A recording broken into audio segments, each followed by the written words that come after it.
ಪ್ರಿಯರಾದ ದೇವರ ಮಕ್ಕಳಿರ, ಇನ್ನೊಂದು ಅಂಶವನ್ನು ವಾಕ್ಯದ ಮೂಲಕ ನಾವು ತಿಳ್ಕೊಳ್ಳೋಣ. ದೇವರು ಮನುಷ್ಯರ ಕೈಯಿಂದ ಸೇವೆ ಹೊಂದಲು ಇಷ್ಟಪಡುತ್ತಾನ ಎಂಬ ಅಂಶವನ್ನು ತಿಳ್ಕೊಳ್ಳೋಣ. ದೇವರು ಮನುಷ್ಯರ ಕೈಯಿಂದ ಸೇವೆ ಹೊಂದಲು ಇಷ್ಟಪಡುತ್ತಾನ ಎಂಬ ಅಂಶ. ಪ್ರಿಯರಾದ ದೇವರ ಮಕ್ಕಳಿರ, ದೇವರ ಮಕ್ಕಳು ಎಂದು, ಕ್ರೈಸ್ತರು ಎಂದು ಕರೆಯಲ್ಪಡುತ್ತಿರುವಂಥ ನಾವೆಲ್ಲರೂ ದೇವರ ಸೇವೆ ಮಾಡೋಣ, ದೇವರ ಸೇವೆ ಕಾರ್ಯಕ್ರಮದಲ್ಲಿ ನಾವೆಲ್ಲರೂ ಇರೋಣ ಅಂತೇಳಿ ನಾವು ಮಾತನಾಡ್ತಾ ಇರ್ತೀವಿ. ಅದೇ ಪ್ರಕಾರ ಅನೇಕ ಮಂದಿ ಸೇವಕರು ಕೂಡ ಹೀಗೇನೆ ಮಾತಾಡ್ತಾರೆ. ಈ ಸಮಾಜದಲ್ಲಿ, ದೇವರ ಸಮಾಜದಲ್ಲಿ ಇಂಥ ಮಾತುಗಳನ್ನು ಕೇಳ್ತಾ ಇರ್ತೀವಿ. ಅದೇ ಪ್ರಕಾರ ಅನ್ಯ ಸಮಾಜದಲ್ಲಿ ಕೂಡ ಕೆಲವು ಕಾರ್ಯಕ್ರಮಗಳನ್ನು ನಾವು ನೋಡ್ತಾ ಇರ್ತೀವಿ. ಈ ಕೆಲವು ಕಾರ್ಯಕ್ರಮಗಳನ್ನು ನೋಡುವಾಗ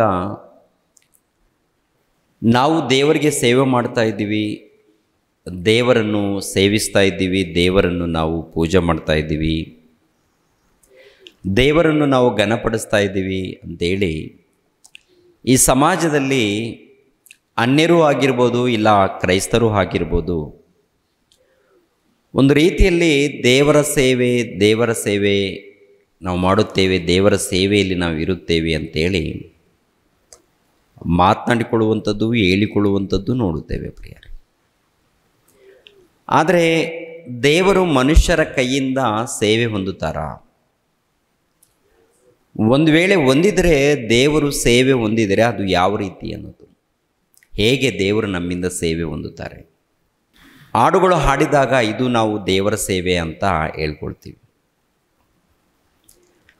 ಅದೇ ಪ್ರಕಾರ ಉಪವಾಸ ಪ್ರಾರ್ಥನೆ ಮಾಡಿದಾಗ ನಾವು ದೇವರ ಸೇವೆ ಮಾಡ್ತಾ ಇದ್ದೀವಿ ಅಂತೇಳಿ ಹೇಳ್ಕೊಳ್ತಾ ಇರ್ತೀವಿ. ಇನ್ನು ಕೆಲವು ಕಾರ್ಯಕ್ರಮಗಳನ್ನು ಮಾಡಿದಾಗ ನಾವು ದೇವರ ಸೇವೆಯಲ್ಲಿದ್ದೀವಿ, ದೇವರ ಸೇವೆ ಕಾರ್ಯಕ್ರಮದಲ್ಲಿದ್ದೀವಿ ಅಂತ. ನೋಡಿ, 1ನೇ ಶತಮಾನದಲ್ಲಿ ಅಪೊಸ್ತಲನು ದೇವರ ಸೇವೆಯಲ್ಲಿ ಇದ್ದಾರೆ. ದೇವರ ಸೇವೆ ನಿಮಿತ್ತವಾಗಿ ಅವರು ಪ್ರಯಾಣ ಮಾಡುವಂಥದ್ದು, ಅನೇಕರನ್ನು ದೇವರ ಮಾರ್ಗದಲ್ಲಿ ನಡೆಸುವಂಥದ್ದು ನೋಡುತ್ತೇವೆ ಪ್ರಿಯರೇ. ಆ ಸಂದರ್ಭದಲ್ಲಿ ಒಂದು ಪಟ್ಟಣಕ್ಕೆ ಹೋಗ್ತಾರೆ. ಅದು ಅಥೇನೆ ಪಟ್ಟಣ. ಅದು ಒಂದು ಪಟ್ಟಣ, ಅಥೇನೆ ಪಟ್ಟಣ ಅಂತ. ಈ ಅಥೇನೆ ಪಟ್ಟಣಕ್ಕೆ ಹೋದಾಗ ಅಲ್ಲಿ ಅನೇಕ ವಿಗ್ರಹಾರಾಧನೆ ನಡೀತಾ ಇರುತ್ತೆ. ವಿಗ್ರಹಾರಾಧನೆ, ಅನೇಕ ದೇವತೆಗಳ ವಿಗ್ರಹಗಳನ್ನು ಮಾಡಿಕೊಂಡಿರ್ತಾರೆ. ಅದು ಅವರವರ ಭಕ್ತಿ ಪ್ರಿಯರೇ, ಅವರವರ ಭಕ್ತಿ. ಅಂಥ ಸಂದರ್ಭದಲ್ಲಿ ಪೌಲನು ಆ ಒಂದು ಪ್ರಾಂತಕ್ಕೆ ಹೋದಾಗ ಎಲ್ಲವನ್ನು ಗಮನಿಸ್ತಾ ಇದ್ದಾನೆ. ಆ ಒಂದು ಪಟ್ಟಣದಲ್ಲಿ ಒಂದು ರೀತಿಯಲ್ಲಿ ಆಚಾರಗಳು, ಪೂಜೆಗಳು ನೋಡುವಾಗ ಅಲ್ಲಿ ಒಂದು ಭಕ್ತಿಯಲ್ಲಿ ಕಾಣ್ತಾ ಇರುತ್ತೆ. ಭಕ್ತಿಯಿಂದನೇ ಮಾಡ್ತಾ ಇದ್ದಾರೆ ಎಂದು ಗೊತ್ತಾಗುತ್ತೆ.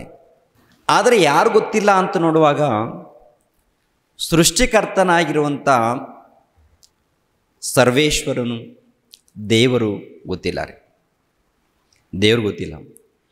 ಒಟ್ಟಿನಲ್ಲಿ ಭೂಲೋಕದಲ್ಲಿ ಎಲ್ಲ ವಿಗ್ರಹಗಳನ್ನು ಮಾಡಿಕೊಂಡು ಪ್ರಪಂಚ ದೇಶದಲ್ಲಿ ಅಲ್ಲಲ್ಲಿ ತಮ್ಮ ಕಾರ್ಯಕ್ರಮಗಳನ್ನು ನಡೆಸ್ತಾ ಇರ್ತಾರೆ.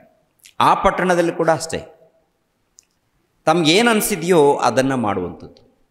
ಸೂರ್ಯನನ್ನು, ಚಂದ್ರನನ್ನು, ನಕ್ಷತ್ರಗಳನ್ನು, ಆಕಾಶವನ್ನು, ಗಾಳಿಯನ್ನು, ಸಮುದ್ರವನ್ನು, ನೀರನ್ನು, ಅದೇ ಪ್ರಕಾರ ಗಿಡಗಳನ್ನು, ಮರಗಳನ್ನು, ಸರ್ವ ಜೀವರಾಶಿಗಳನ್ನು, ಎಲ್ಲ ಹೆಸರುಗಳಲ್ಲಿ ದೇವತೆಗಳು ಇಲ್ಲ ಎಲ್ಲ ಒಂದು ವಿಗ್ರಹಗಳನ್ನು ಮಾಡಿಕೊಂಡು ಪೂಜೆ ಮಾಡುವಂಥ ಸಮಾಜ. ಅವರನ್ನು ನಾನು ಏನಂತ ಇಲ್ಲ, ಅದು ಅವರವರ ಭಕ್ತಿ. ಆದರೆ ಇಲ್ಲಿ ಒಂದು ವಿಷಯವನ್ನು ನಾವು ತಿಳ್ಕೊಳ್ಬೇಕು. ಏನದು? ಮೊಟ್ಟ ಮೊದಲು ಸೃಷ್ಟಿಕರ್ತನಾಗಿರುವಂಥ ಸರ್ವೇಶ್ವರನು, ದೇವರು ಆತ್ಮಸ್ವರೂಪನಾಗಿರುವಂಥ ಆತನು ಮನುಷ್ಯರ ಕೈಯಿಂದ ಸೇವೆ ಹೊಂದುತ್ತಾನ, ಮನುಷ್ಯರ ಕೈಗಳಿಂದ ಸೇವೆ ಹೊಂದುತ್ತಾನ, ಹೊಂದೋದಕ್ಕೆ ಆತನ ಇಷ್ಟಪಡ್ತಾನ ಅಂತ ನಮ್ಗೆ ಗೊತ್ತಾಗಬೇಕಾದ್ರೆ ಕೆಲವು ವಚನಗಳನ್ನು ಆಲೋಚನೆ ಮಾಡೋಣ ಪ್ರಿಯರೇ. ಅಪೊಸ್ತಲರ ಕೃತ್ಯಗಳು 17ನೇ ಅಧ್ಯಾಯ, ಅಪೊಸ್ತಲರ ಕೃತ್ಯಗಳು 17ನೇ ಅಧ್ಯಾಯ 21ನೇ ವಚನದಿಂದ ನೋಡಿ ಪ್ರಿಯರೇ. 21ನೇ ವಚನದಿಂದ, ಅಥೇನಿಯರು ಅಲ್ಲಿ ವಾಸವಾಗಿದ್ದ ಪರಸ್ಥಳದವರು ಹೊಸ ಹೊಸ ಸಂಗತಿಗಳನ್ನು ಹೇಳುವುದಕ್ಕೂ ಕೇಳುವುದಕ್ಕೂ ಹೊರತು ಬೇರೆ ಯಾವುದಕ್ಕೂ ಸಮಯ ಕೊಡುತ್ತಿರಲಿಲ್ಲ. ಆ ಪಟ್ಟಣದಲ್ಲಿ ಏನ್ರಿ, ಅಥೇನೆ ಪಟ್ಟಣ ಇದೆ. ಈ ಅಥೇನೆ ಪಟ್ಟಣದಲ್ಲಿ ಅನೇಕ ದೇವತೆಗಳನ್ನು ಪೂಜೆ ಮಾಡುವಂಥ ಒಂದು ಪದ್ಧತಿ ಇದೆ. ಅವ್ರ ಮಧ್ಯದಲ್ಲಿ ಒಂದು ಭಕ್ತಿ ಇದೆ. ಅವ್ರಿಗೆ ಇಷ್ಟವಾದಂಥ ಪೂಜೆ ಕಾರ್ಯಕ್ರಮಗಳು ಇವೆಲ್ಲ ನಡೀತಾ ಇದೆ.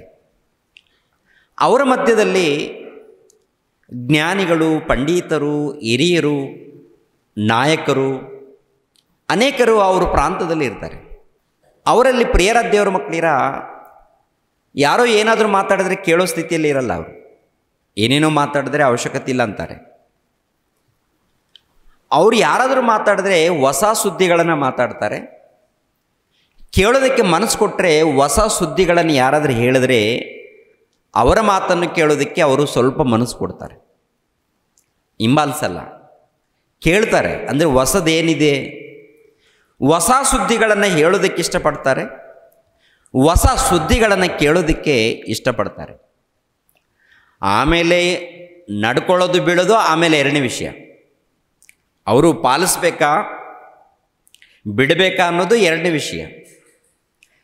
ಆದರೆ ಹೊಸ ಹೊಸ ಸುದ್ದಿಗಳನ್ನು ಕೇಳೋದಕ್ಕೆ, ಮಾತನಾಡೋದಕ್ಕೆ ಅಲ್ಲಿರುವಂಥ ಪ್ರಜೆಗಳು, ಕೆಲವರು ಹಿರಿಯರು ಇಷ್ಟಪಡುವಂಥದ್ದು.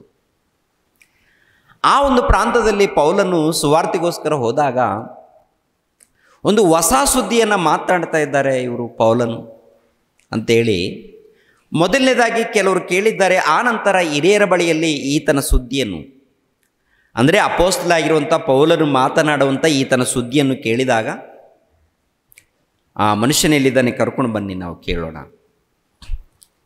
ಆ ಮನುಷ್ಯನ ಎಲ್ಲಿದ್ದಾನೆ ಕರೆದುಕೊಂಡು ಬನ್ನಿ ನಾವು ಕೇಳೋಣ ಅಂತೇಳಿ ದೊಡ್ಡದೊಂದು ಸಭೆ ಏರ್ಪಾಟ್ ಮಾಡಿದ್ದಾರೆ ಪ್ರಿಯರೇ. ದೊಡ್ಡದು ಸಭೆ. ಪ್ರಿಯರ ದೇವ್ರ ಮಕ್ಕಳಿರ, ನಾವು ಒಂದು ಸಭೆಯನ್ನು ಏರ್ಪಾಟ್ ಮಾಡಬೇಕಾದ್ರೆ ಬಹಳ ಖರ್ಚು ಮಾಡಿ ಏರ್ಪಾಟ್ ಮಾಡಬೇಕಾಗತ್ತೆ, ಬಹಳ ಖರ್ಚಿರುತ್ತೆ. ಆದರೆ ಪೌಲನು ಆ ಪ್ರಾಂತಕ್ಕೆ ಹೋದಾಗ ಅಲ್ಲಿರುವಂಥ ಪ್ರಜೆಗಳು ಸಭೆಯನ್ನು ಏರ್ಪಾಟ್ ಮಾಡಿದ್ದಾರೆ.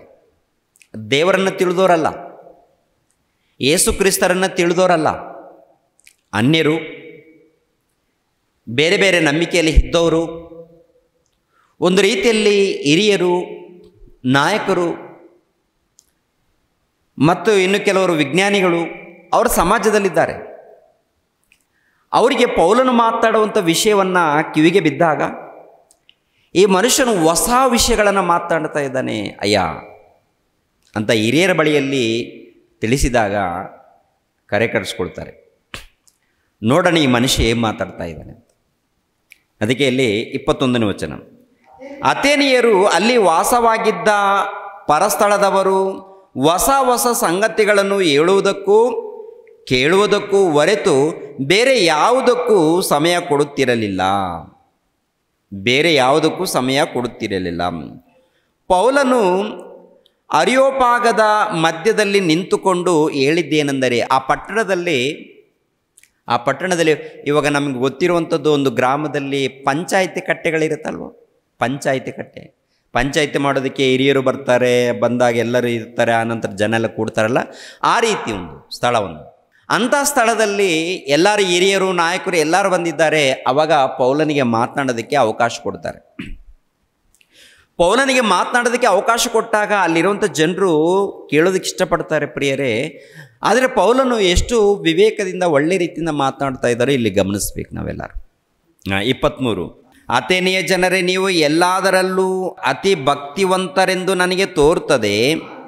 ನಾನು ನಿಮ್ಮ ಪಟ್ಟಣದಲ್ಲಿ ತಿರುಗಾಡುತ್ತಾ ನೀವು ಪೂಜಿಸುವ ದೇವತಾ ಪ್ರತಿಮೆಗಳನ್ನು ಚೆನ್ನಾಗಿ ನೋಡುತ್ತಾ ಇದ್ದಾಗ ಒಂದು ಬಲಿಪೀಠವು ನನ್ನ ಕಣ್ಣಿಗೆ ಬಿತ್ತು. ಅಂದರೆ ಎಲ್ಲ ನೋಡಿದ್ದಾನೆ ಆತನ. ಆ ಪ್ರಾಂತದಲ್ಲಿ ಎಲ್ಲ ನೋಡಿದಾಗ ಅವ್ರಿಗೆ ಮೆಚ್ಚುಗೆ ಆದಂಥ, ಅವ್ರಿಗೆ ಇಷ್ಟವಾದಂಥ ರೀತಿಯಲ್ಲಿ ಪೂಜೆಗಳು ಸೇವೆಗಳು ನಡೀತಾ ಇದೆ. ಪೂಜೆಗಳು ಸೇವೆಗಳು ಅಂದಾಗ ದೇವರ ಒಂದು ಹೆಸರು, ಎಲ್ಲ ಒಂದು ವಿಗ್ರಹಗಳಲ್ಲಿ ದೇವರ ಹೆಸರುಗಳಿದೆ. ಸೂರ್ಯ, ಚಂದ್ರ, ನಕ್ಷತ್ರಗಳು, ಆಕಾಶ, ಇನ್ನು ಭೂಮಿ ಮೇಲಿದ್ದಂಥ ಮನುಷ್ಯರ ಹೆಸರಿನಲ್ಲಿ ಏನ್ರಿ ಅಧಿಕಾರಿಗಳಿರ್ತಾರೆ, ಅರಸರು ಇರ್ತಾರೆ, ಅವರೆಲ್ಲರ ಹೆಸರುಗಳು, ಅವರೆಲ್ಲರ ಒಂದು ವಿಗ್ರಹಗಳು. ಆನಂತರ ಇನ್ನು ಬೇರೆ ಬೇರೆ ಏನೇನಿರಬೇಕು ಎಲ್ಲ ವಿಗ್ರಹಗಳು ಅನೇಕ ರೀತಿಯಲ್ಲಿ ಮಾಡಿಕೊಂಡಿದ್ದಾರೆ, ಪೂಜೆ ಮಾಡ್ತಾ ಇದ್ದಾರೆ. ಅದೆಲ್ಲ ನೋಡಿದಾಗ ನಿಮ್ಮಲ್ಲಿ ಭಕ್ತಿ ಇದೆ, ಅತಿ ಭಕ್ತಿ ಇದೆ, ಭಕ್ತಿ ಜಾಸ್ತಿ ಇದೆ. ನೀವು ಪೂಜೆ ಮಾಡುವಂಥ ವಿಧಾನ, ನೀವು ಆಚರಿಸುವಂಥ ವಿಧಾನ ನಿಮ್ಮ ನೋಡುವಾಗ ನಿಮ್ಮಲ್ಲಿ ಭಕ್ತಿ ಜಾಸ್ತಿ ಇದೆ. ಕೊನೆಯದಾಗಿ ಇನ್ನೊಂದು ಕೂಡ ನಾನು ಗಮನಿಸಿದ್ದೀನಿ ಅಂತ, ಇನ್ನೊಂದು ನಿಮ್ಮ ಊರಲ್ಲಿ, ಈ ಪಟ್ಟಣದಲ್ಲಿ ಇನ್ನೊಂದು ಗಮನಿಸಿದ್ದೀನಿ. ಏನದು? ಅದರ ಮೇಲೆ ತಿಳಿಯದ ದೇವರಿಗೆ ಎಂದು ಬರೆದಿತ್ತು. ಅಂದರೆ ಒಂದು ಬಲಿಪೀಠವು, ಬಲಿಪೀಠದ ಮೇಲೆ ಒಂದು ವಿಗ್ರಹ, ಆ ಬಲಿಪೀಠದ ಮೇಲೆ ಒಂದು ಬರೆಯಲ್ಪಟ್ಟಿದೆ. ಒಂದು ಏನು ಬರೆಯಲ್ಪಟ್ಟಿದೆ ಅಂತ ನೋಡುವಾಗ ತಿಳಿಯದ ದೇವರಿಗೆ, ಏನದು? ಅದರ ಮೇಲೆ ತಿಳಿಯದ ದೇವರಿಗೆ ಎಂದು ಬರೆದಿತ್ತು. ತಿಳಿಯದ ದೇವರಿಗೆ ಬರೆದಿತ್ತು ಅಂತಿರುತ್ತೆ. ತಿಳಿಯದ ದೇವರಿಗೆ ಬರೆದಿತ್ತು ಅಂದರೆ ತಿಳಿಯದ ದೇವರಿದ್ದಾರ ಅಂದರೆ ಅವರಿಗೆ, ಆ ಪ್ರಜೆಗಳಿಗೆ ಒಂದು ಅನುಮಾನ ಇದೆ ರೀ. ಅವರೆಲ್ಲರೂ ಏನಪ್ಪ ಅಂದರೆ ಹಿರಿಯರು, ನಾಯಕರು, ಮುಖಂಡರು, ಸ್ವಲ್ಪ ಬುದ್ಧಿವಂತರು ಅಂತ ಹೇಳೋರಿದ್ದಾರಲ್ಲ, ಇನ್ಯಾಕಪ್ಪ ಇನ್ನೂ ಯಾರೋ ಒಬ್ರು ಇರ್ತಾರೆ, ಒಬ್ಬರು ದೊಡ್ಡವರು ಇದ್ದೇ ಇರ್ತಾರೆ. ಅವ್ರು ಯಾರಾದ್ರಿದ್ದರೆ ಅವ್ರು ನಮ್ಗೆ ಗೊತ್ತಿಲ್ಲ, ಅವ್ರಿಗೂ ಕೂಡ ಒಂದು ಬಲಿಪೀಠ ಕಟ್ಟಿಸ್ಬಿಡೋಣ. ಅದಕ್ಕೆ ತಿಳಿಯದ ದೇವರು ಅಂದರೆ ನಮ್ಗೆ ಗೊತ್ತಿಲ್ಲ, ಆ ದೇವ್ರು ನಮ್ಗೆ ಗೊತ್ತಿಲ್ಲ, ಅದಕ್ಕೆ ತಿಳಿಯದ ದೇವರು ಅಂತೇಳಿ ಬಲಿಪೀಠದ ಮೇಲೆ ಬರೆದಿದ್ದಾರೆ ಪ್ರಿಯರೇ. ಅಂದರೆ ಅಲ್ಲಿ ದೇವರು ಕೂಡ ಕೋಪ ಬರೋದಂತೆ ಒಂದು ರೀತಿಯಲ್ಲಿ. ಏನಪ್ಪ ಅಂದರೆ ನಮ್ಗೆ ಗೊತ್ತಿಲ್ಲ, ಆ ದೇವ್ರು ಕೂಡ ಒಬ್ರು ಇದ್ದಾರೆ, ಅವರು ಹೇಗಿದ್ದಾರೆ ನಮ್ಗೆ ಗೊತ್ತಿಲ್ಲ ಅಂಥೇಳಿ ಈ ರೀತಿ ಬರೆಸಿದ್ದಾರೆ. ಅದಕ್ಕೆ ದೇವ್ರು ಏನು ಮಾಡಿದ್ದಾರೆ ಅಂದರೆ ಒಳ್ಳೆ ಅವಕಾಶ ಕೊಟ್ಟಿದ್ದಾರೆ. ದೇವ್ರು ಏನು ಮಾಡಿದ್ದಾರೆ ಗೊತ್ತಾ? ಒಳ್ಳೆ ಅವಕಾಶ. ಹೋಗಪ್ಪ ಪೌಲನೇ, ಅಲ್ಲಿ ತಿಳಿಯದ ದೇವರು ನನ್ನ ಬಗ್ಗೆನೇ ಹಾಕಿದ್ದಾರೆ, ನನ್ನ ಬಗ್ಗೆ ಅವ್ರಿಗೆ ಗೊತ್ತಿಲ್ಲ, ನೀನು ಚೆನ್ನಾಗಿ ವಿವರಿಸ್ಬೇಕು ಮಗನೇ. ಒಂದು ಕಾಲದಲ್ಲಿ ನನಗೂ ಕೂಡ ಆಲೋಚನೆ ಏನಪ್ಪ ಅಂತ ನೋಡುವಾಗ, ಎಲ್ಲ ಕಡೆ ಹೋಗಿದ್ದೀನಿ, ಪೂಜೆ ಮಾಡಿದ್ದೀನಿ, ಇನ್ನೂ ಒಬ್ಬರು ದೇವ್ರು ಇರ್ತಾರೆ, ಟೋಟಲ್ ಜಗತ್ತನ್ನು ಉಂಟು ಮಾಡಿದವರು ಇರ್ತಾರೆ, ದೊಡ್ಡ ದೇವ್ರು ಇರ್ತಾರೆ, ಅವ್ರು ಹೇಗಿರ್ತಾರೆ ಅಂತ ಅನೇಕ ಸಾರಿ ಯೋಚನೆ ಮಾಡಿದಾಗ, ಯಾವುದೋ ಅಲ್ಲಿ ಇಲ್ಲಿ ಕಷ್ಟಪಟ್ಟು ಅಲ್ಲಿ ಇಲ್ಲಿ ಹೋಗಿ ಆನಂತರ ಒಬ್ಬರು ಬಂದು ಬೈಬಲ್ ಕೊಟ್ಟರು. ಪೌಲನು ಬಂದು ಇಲ್ಲಿ ಸುವಾರ್ತೆ ಹೇಳ್ತಾ ಇದ್ದಾನೆ. ಇಲ್ಲಿ ಸುವಾರ್ತೆ ಅಂದರೆ ದೇವರ ಬಗ್ಗೆ ಪರಿಚಯ ಮಾಡ್ತಾ ಇದ್ದಾನೆ.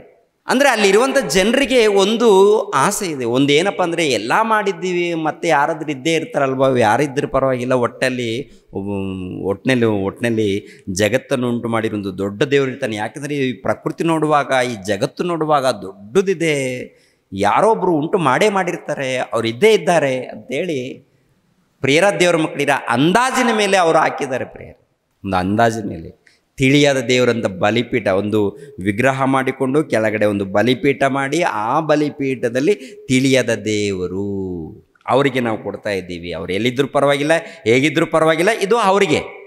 ನಾವೇನೋ ಮಾಡ್ಕೊಂಡಿದ್ದೀವಿ, ಇದೆಲ್ಲ ನಮ್ಮದು. ಆಮೇಲೆ ತಿಳಿಯದ ದೇವರು ಇನ್ನೊಬ್ರು ಇದ್ದಾರೆ, ಅವ್ರಿಗೊಬ್ರು ಅಂಥೇಳಿ ಅಲ್ಲಿ ಬಲಿಪೀಠ ಕಟ್ಟಿರುವಾಗ, ಆ ಬಲಿಪೀಠದಲ್ಲಿ ಪೂಜೆ ಮಾಡುತ್ತಿರುವಾಗ ಅಲ್ಲಿ ಒಂದು ಹೆಸರು ಬರೆದಿರುವಾಗ ಅದನ್ನು ಗಮನಿಸಿ ಅಲ್ಲಿಂದನೇ ಪ್ರಾರಂಭ ಮಾಡ್ತಾ ಇದ್ದಾರೆ ಪೌಲನು. ಏನು ಮಾತನಾಡ್ತಾ ಇದ್ದಾರೆ ನೋಡಿ, ಎಷ್ಟು ಅದ್ಭುತವಾದಂಥ ಮಾತುಗಳು. 23 ಕೆಳಗಡೆ, ಆದ ಕಾರಣ ನೀವು ಯಾವುದನ್ನು ತಿಳಿಯದೆ ಪೂಜಿಸುತ್ತೀರೋ ಅದನ್ನೇ ನಿಮಗೆ ತಿಳಿಯಪಡಿಸುತ್ತೇನೆ, ಕೇಳಿರಿ, ಅದನ್ನೇ ತಿಳಿಯಪಡಿಸುತ್ತೇನೆ ನಾನು. ಅಂದರೆ ನೀವು ಯಾವುದನ್ನು ತಿಳಿಯದೆ ಪೂಜಿಸ್ತಾ ಇದ್ದೀರಿ ಅದನ್ನು ನಾವು ತಿಳಿಯಪಡಿಸ್ತಾ ಇದ್ದೀವಿ ಪೌಲನು. ಈಗಿನ ಕಾಲದಲ್ಲಿ ನಮ್ಮ ಕ್ರೈಸ್ತರಲ್ಲಿ ಕೂಡ ಯಾವುದನ್ನು ತಿಳಿಯದೆ ಪೂಜೆ ಮಾಡೋರಿದ್ದಾರ? ನಮ್ಮ ಕ್ರೈಸ್ತರಲ್ಲಿ ಕೂಡ ಇದ್ದಾರಂತೀರ ಇಲ್ವಂತೀರಾ? ಏನ್ರಿ, ತಂದೆಯಾದ ದೇವರ ಬಗ್ಗೆ, ಯೇಸು ಕ್ರಿಸ್ತರ ಬಗ್ಗೆ, ಪವಿತ್ರಾತ್ಮನ ಬಗ್ಗೆ, ಮರಿಯಮ್ಮಳ ಬಗ್ಗೆ ತಿಳಿಯದೆ ಆರಾಧನೆ ಮಾಡೋರು ಇದ್ದಾರಂತೀರಾ ಇಲ್ವಂತೀರಾ? ನಮ್ಮಲ್ಲಿ ಕೂಡ ಸತ್ಯವೇದ ಗ್ರಂಥವನ್ನು ಪಡೆದಿರುವಂಥ ನಮ್ಮಲ್ಲಿ ಕೂಡ ತಿಳಿಯದೆ ಆರಾಧನೆ ಮಾಡೋರಿದ್ದಾರೆ. ತಂದೆಯಾದ ದೇವರ ಬಗ್ಗೆ ಗೊತ್ತಿಲ್ಲ, ಯೇಸು ಕ್ರಿಸ್ತರ ಬಗ್ಗೆ ಗೊತ್ತಿಲ್ಲ, ಪವಿತ್ರಾತ್ಮನ ಬಗ್ಗೆ ಗೊತ್ತಿಲ್ಲ, ಮರಿಯಮ್ಮಳ ಬಗ್ಗೆ ಗೊತ್ತಿಲ್ಲ, ಭಕ್ತರ ಬಗ್ಗೆ ಗೊತ್ತಿಲ್ಲ. ಸರಿಯಾದ ರೀತಿಯಲ್ಲಿ ಅರ್ಥ ಮಾಡಿಕೊಳ್ಳದೆ ತಿಳಿಯದೆ ಆರಾಧನೆ ಮಾಡುವಂಥವರು ನಮ್ಮ ಮಧ್ಯದಲ್ಲಿ ಇದ್ದಾರೆ, ಅನ್ಯರ ಮಧ್ಯದಲ್ಲಿ ಕೂಡ ಇದ್ದಾರೆ. ಒಂದು ಕಾಲದಲ್ಲಿ ಅಥೇನೆ ಪಟ್ಟಣದಲ್ಲಿ ಇದ್ದಾರೆ, ಈ ಕಾಲದಲ್ಲಿ ಪ್ರಪಂಚ ದೇಶದಲ್ಲಿ ಎಲ್ಲ ಮೂಲೆಯಲ್ಲಿ ತುಂಬಿಕೊಂಡಿದ್ದಾರೆ ಪ್ರಿಯರಾದ ದೇವರ ಭಕ್ತಿರ. ಅಂದರೆ ದೇವರಿಗೆ ಸೇವೆ ಮಾಡ್ತಾ ಇದ್ದೀವಿ, ದೇವರಿಗೆ ಘನಪಡಿಸ್ತಾ ಇದ್ದೀವಿ, ದೇವರಿಗೆ ಆರಾಧನೆ ಮಾಡ್ತಾ ಇದ್ದೀವಿ ಅಂತ ಹೇಳುವಂಥ ಭಕ್ತರು ತಿಳಿದು ಆರಾಧನೆ ಮಾಡ್ತಾ ಇದ್ದಾರಾ, ತಿಳಿಯದೆ ಆರಾಧನೆ ಮಾಡ್ತಾ ಇದ್ದಾರಂತ ನೋಡುವಾಗ ಬೈಬಲ್ ಗ್ರಂಥವನ್ನು ಪರಿಶೋಧನೆ ಮಾಡುವಾಗ ಅದ್ಭುತವಾಗಿ ಅರ್ಥ ಆಗುತ್ತೆ, ಅದ್ಭುತವಾಗಿ ಅರ್ಥ ಆಗುವಂಥದ್ದು. ಅಲ್ಲಿ ಪೌಲನು ಹೇಳುವಂಥ ಮಾತನ್ನು ಗಮನಿಸಿರಿ ಪ್ರಿಯರೇ. ಪೌಲನು ಹೇಳುವಂಥ ಮಾತನ್ನು, ಆದ ಕಾರಣ ನೀವು ಯಾವುದನ್ನು ತಿಳಿಯದೆ ಪೂಜಿಸುತ್ತೀರೋ ಅದನ್ನೇ ನಿಮಗೆ ತಿಳಿಯಪಡಿಸುತ್ತೇನೆ, ಕೇಳಿರಿ. ಜಗತ್ತನ್ನು ಅದರಲ್ಲಿರುವ ಎಲ್ಲ ವಸ್ತುಗಳನ್ನು ಉಂಟು ಮಾಡಿದ ದೇವರು ಭೂಮಿ ಆಕಾಶಗಳ ಒಡೆಯನಾಗಿರುವುದರಿಂದ ಆತನು ಕೈಯಿಂದ ಕಟ್ಟಿರುವ ಗುಡಿಗಳಲ್ಲಿ ವಾಸ ಮಾಡುವವನಲ್ಲ, ತಾನೇ ಎಲ್ಲರಿಗೂ ಜೀವ ಶ್ವಾಸ ಮುಂತಾದೆಲ್ಲವನ್ನು ಕೊಡುವವನಾಗಿರಲಾಗಿ ಕೊರತೆ ಇದ್ದವನಂತೆ ಮನುಷ್ಯರ ಕೈಗಳಿಂದ ಸೇವೆ ಹೊಂದುವವನಲ್ಲ, ಮನುಷ್ಯರ ಕೈಗಳಿಂದ ಸೇವೆ ಹೊಂದುವವನಲ್ಲ. ಮೇಲ್ಗಡೆ ನೋಡುವಾಗ ಜಗತ್ತಲ್ಲಿರುವಂಥ ಎಲ್ಲ ಪದಾರ್ಥಗಳನ್ನು, ಎಲ್ಲ ಜೀವರಾಶಿಗಳನ್ನು ಆತನೇ ಉಂಟು ಮಾಡಿದ್ದಾನಂತೆ. ಎಲ್ಲ ಪದಾರ್ಥಗಳಂದರೆ ಒಂದು ಸಾರಿ ಆಕಾಶವನ್ನು ನೋಡಿ ಪ್ರಿಯರೇ. ಆಕಾಶವನ್ನು ನೋಡಿದಾಗ ಎಷ್ಟು ಅಗಲ ಇದೆ, ಎಷ್ಟು ಎತ್ತರ ಇದೆ, ಇಷ್ಟು ದೊಡ್ಡ ಆಕಾಶವನ್ನು ಹೇಗೆ ಉಂಟು ಮಾಡಿದ್ರು? ಆ ಉಂಟು ಮಾಡಿದವರು ಯಾರು? ಅವರು ಯಾವ ರೂಪದಲ್ಲಿದ್ದಾರೆ, ಯಾವ ಆಕಾರದಲ್ಲಿದ್ದಾರೆ? ಮೊಟ್ಟ ಮೊದಲು ಇದು ಪ್ರಪಂಚ ಅರ್ಥ ಮಾಡಿಕೊಳ್ಬೇಕು. ಮೊಟ್ಟ ಮೊದಲು ಇದು ಲೋಕ ಅರ್ಥ ಮಾಡಿಕೊಳ್ಳಬೇಕು.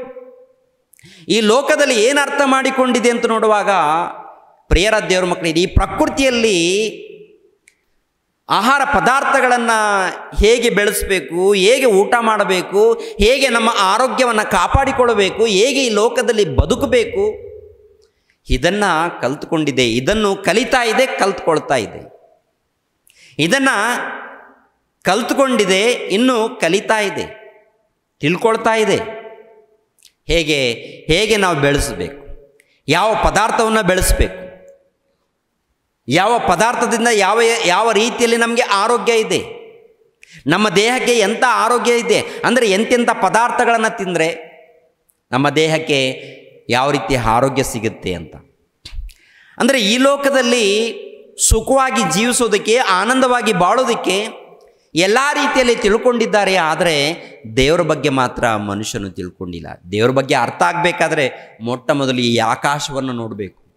ಈ ಆಕಾಶದಲ್ಲಿ ಕೆಳಗಡೆ ಇರುವಂಥ ನಕ್ಷತ್ರಗಳನ್ನು, ಸೂರ್ಯನನ್ನು, ಚಂದ್ರನನ್ನು, ಈ ಭೂಮಂಡಲವನ್ನು, ಭೂಮಂಡಲದಲ್ಲಿರುವಂಥ ಜೀವರಾಶಿಗಳನ್ನು, ಗಿಡಗಳನ್ನು, ಮರಗಳನ್ನು ಎಲ್ಲವನ್ನು ನೋಡಿದಾಗ ದೇವರ ಶಕ್ತಿ ನಮ್ಗೆ ಗೊತ್ತಾಗುತ್ತೆ ಪ್ರಿಯ. ದೇವರ ಶಕ್ತಿ ನಮಗೆ ಅರ್ಥ ಆಗುತ್ತೆ. ಮಹಾಶಕ್ತನು ಆತನು, ದೊಡ್ಡಾತನು ಆತನು ಜಗತ್ತನ್ನು ಉಂಟು ಮಾಡಿದ್ದಾನೆ. ಆತನು ಎಲ್ಲವನ್ನು ಉಂಟು ಮಾಡಿರುವಂಥ ಆತನು ಮಹಾಶಕ್ತನು. ಎಲ್ಲಿರ್ತಾನೆ ಆತನು ಏನ್ರಿ ಪ್ರಿಯರ ದೇವರ ಮಕ್ಕಳಿರ, ಮನುಷ್ಯರು ಕಟ್ಟಿರುವಂಥ ಗುಡಿಗಳಲ್ಲಿ ವಾಸ ಮಾಡ್ತಾನ?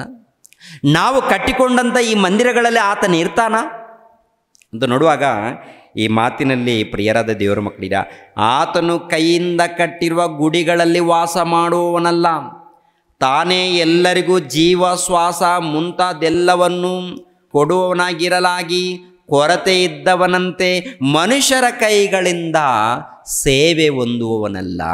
ಮಹಾಶಕ್ತನು, ಸರ್ವೇಶ್ವರನು, ಪರಮಾತ್ಮನು, ಆತನ ಪಾದಗಳನ್ನು ಹೇಗೆ ನಾವು ತೊಳೆಯೋಕ್ಕಾಗುತ್ತೆ? ಆತನ ಪಾದಗಳೆಲ್ಲಿದೆ? ತೊಳೆಯೋದಕ್ಕೆ?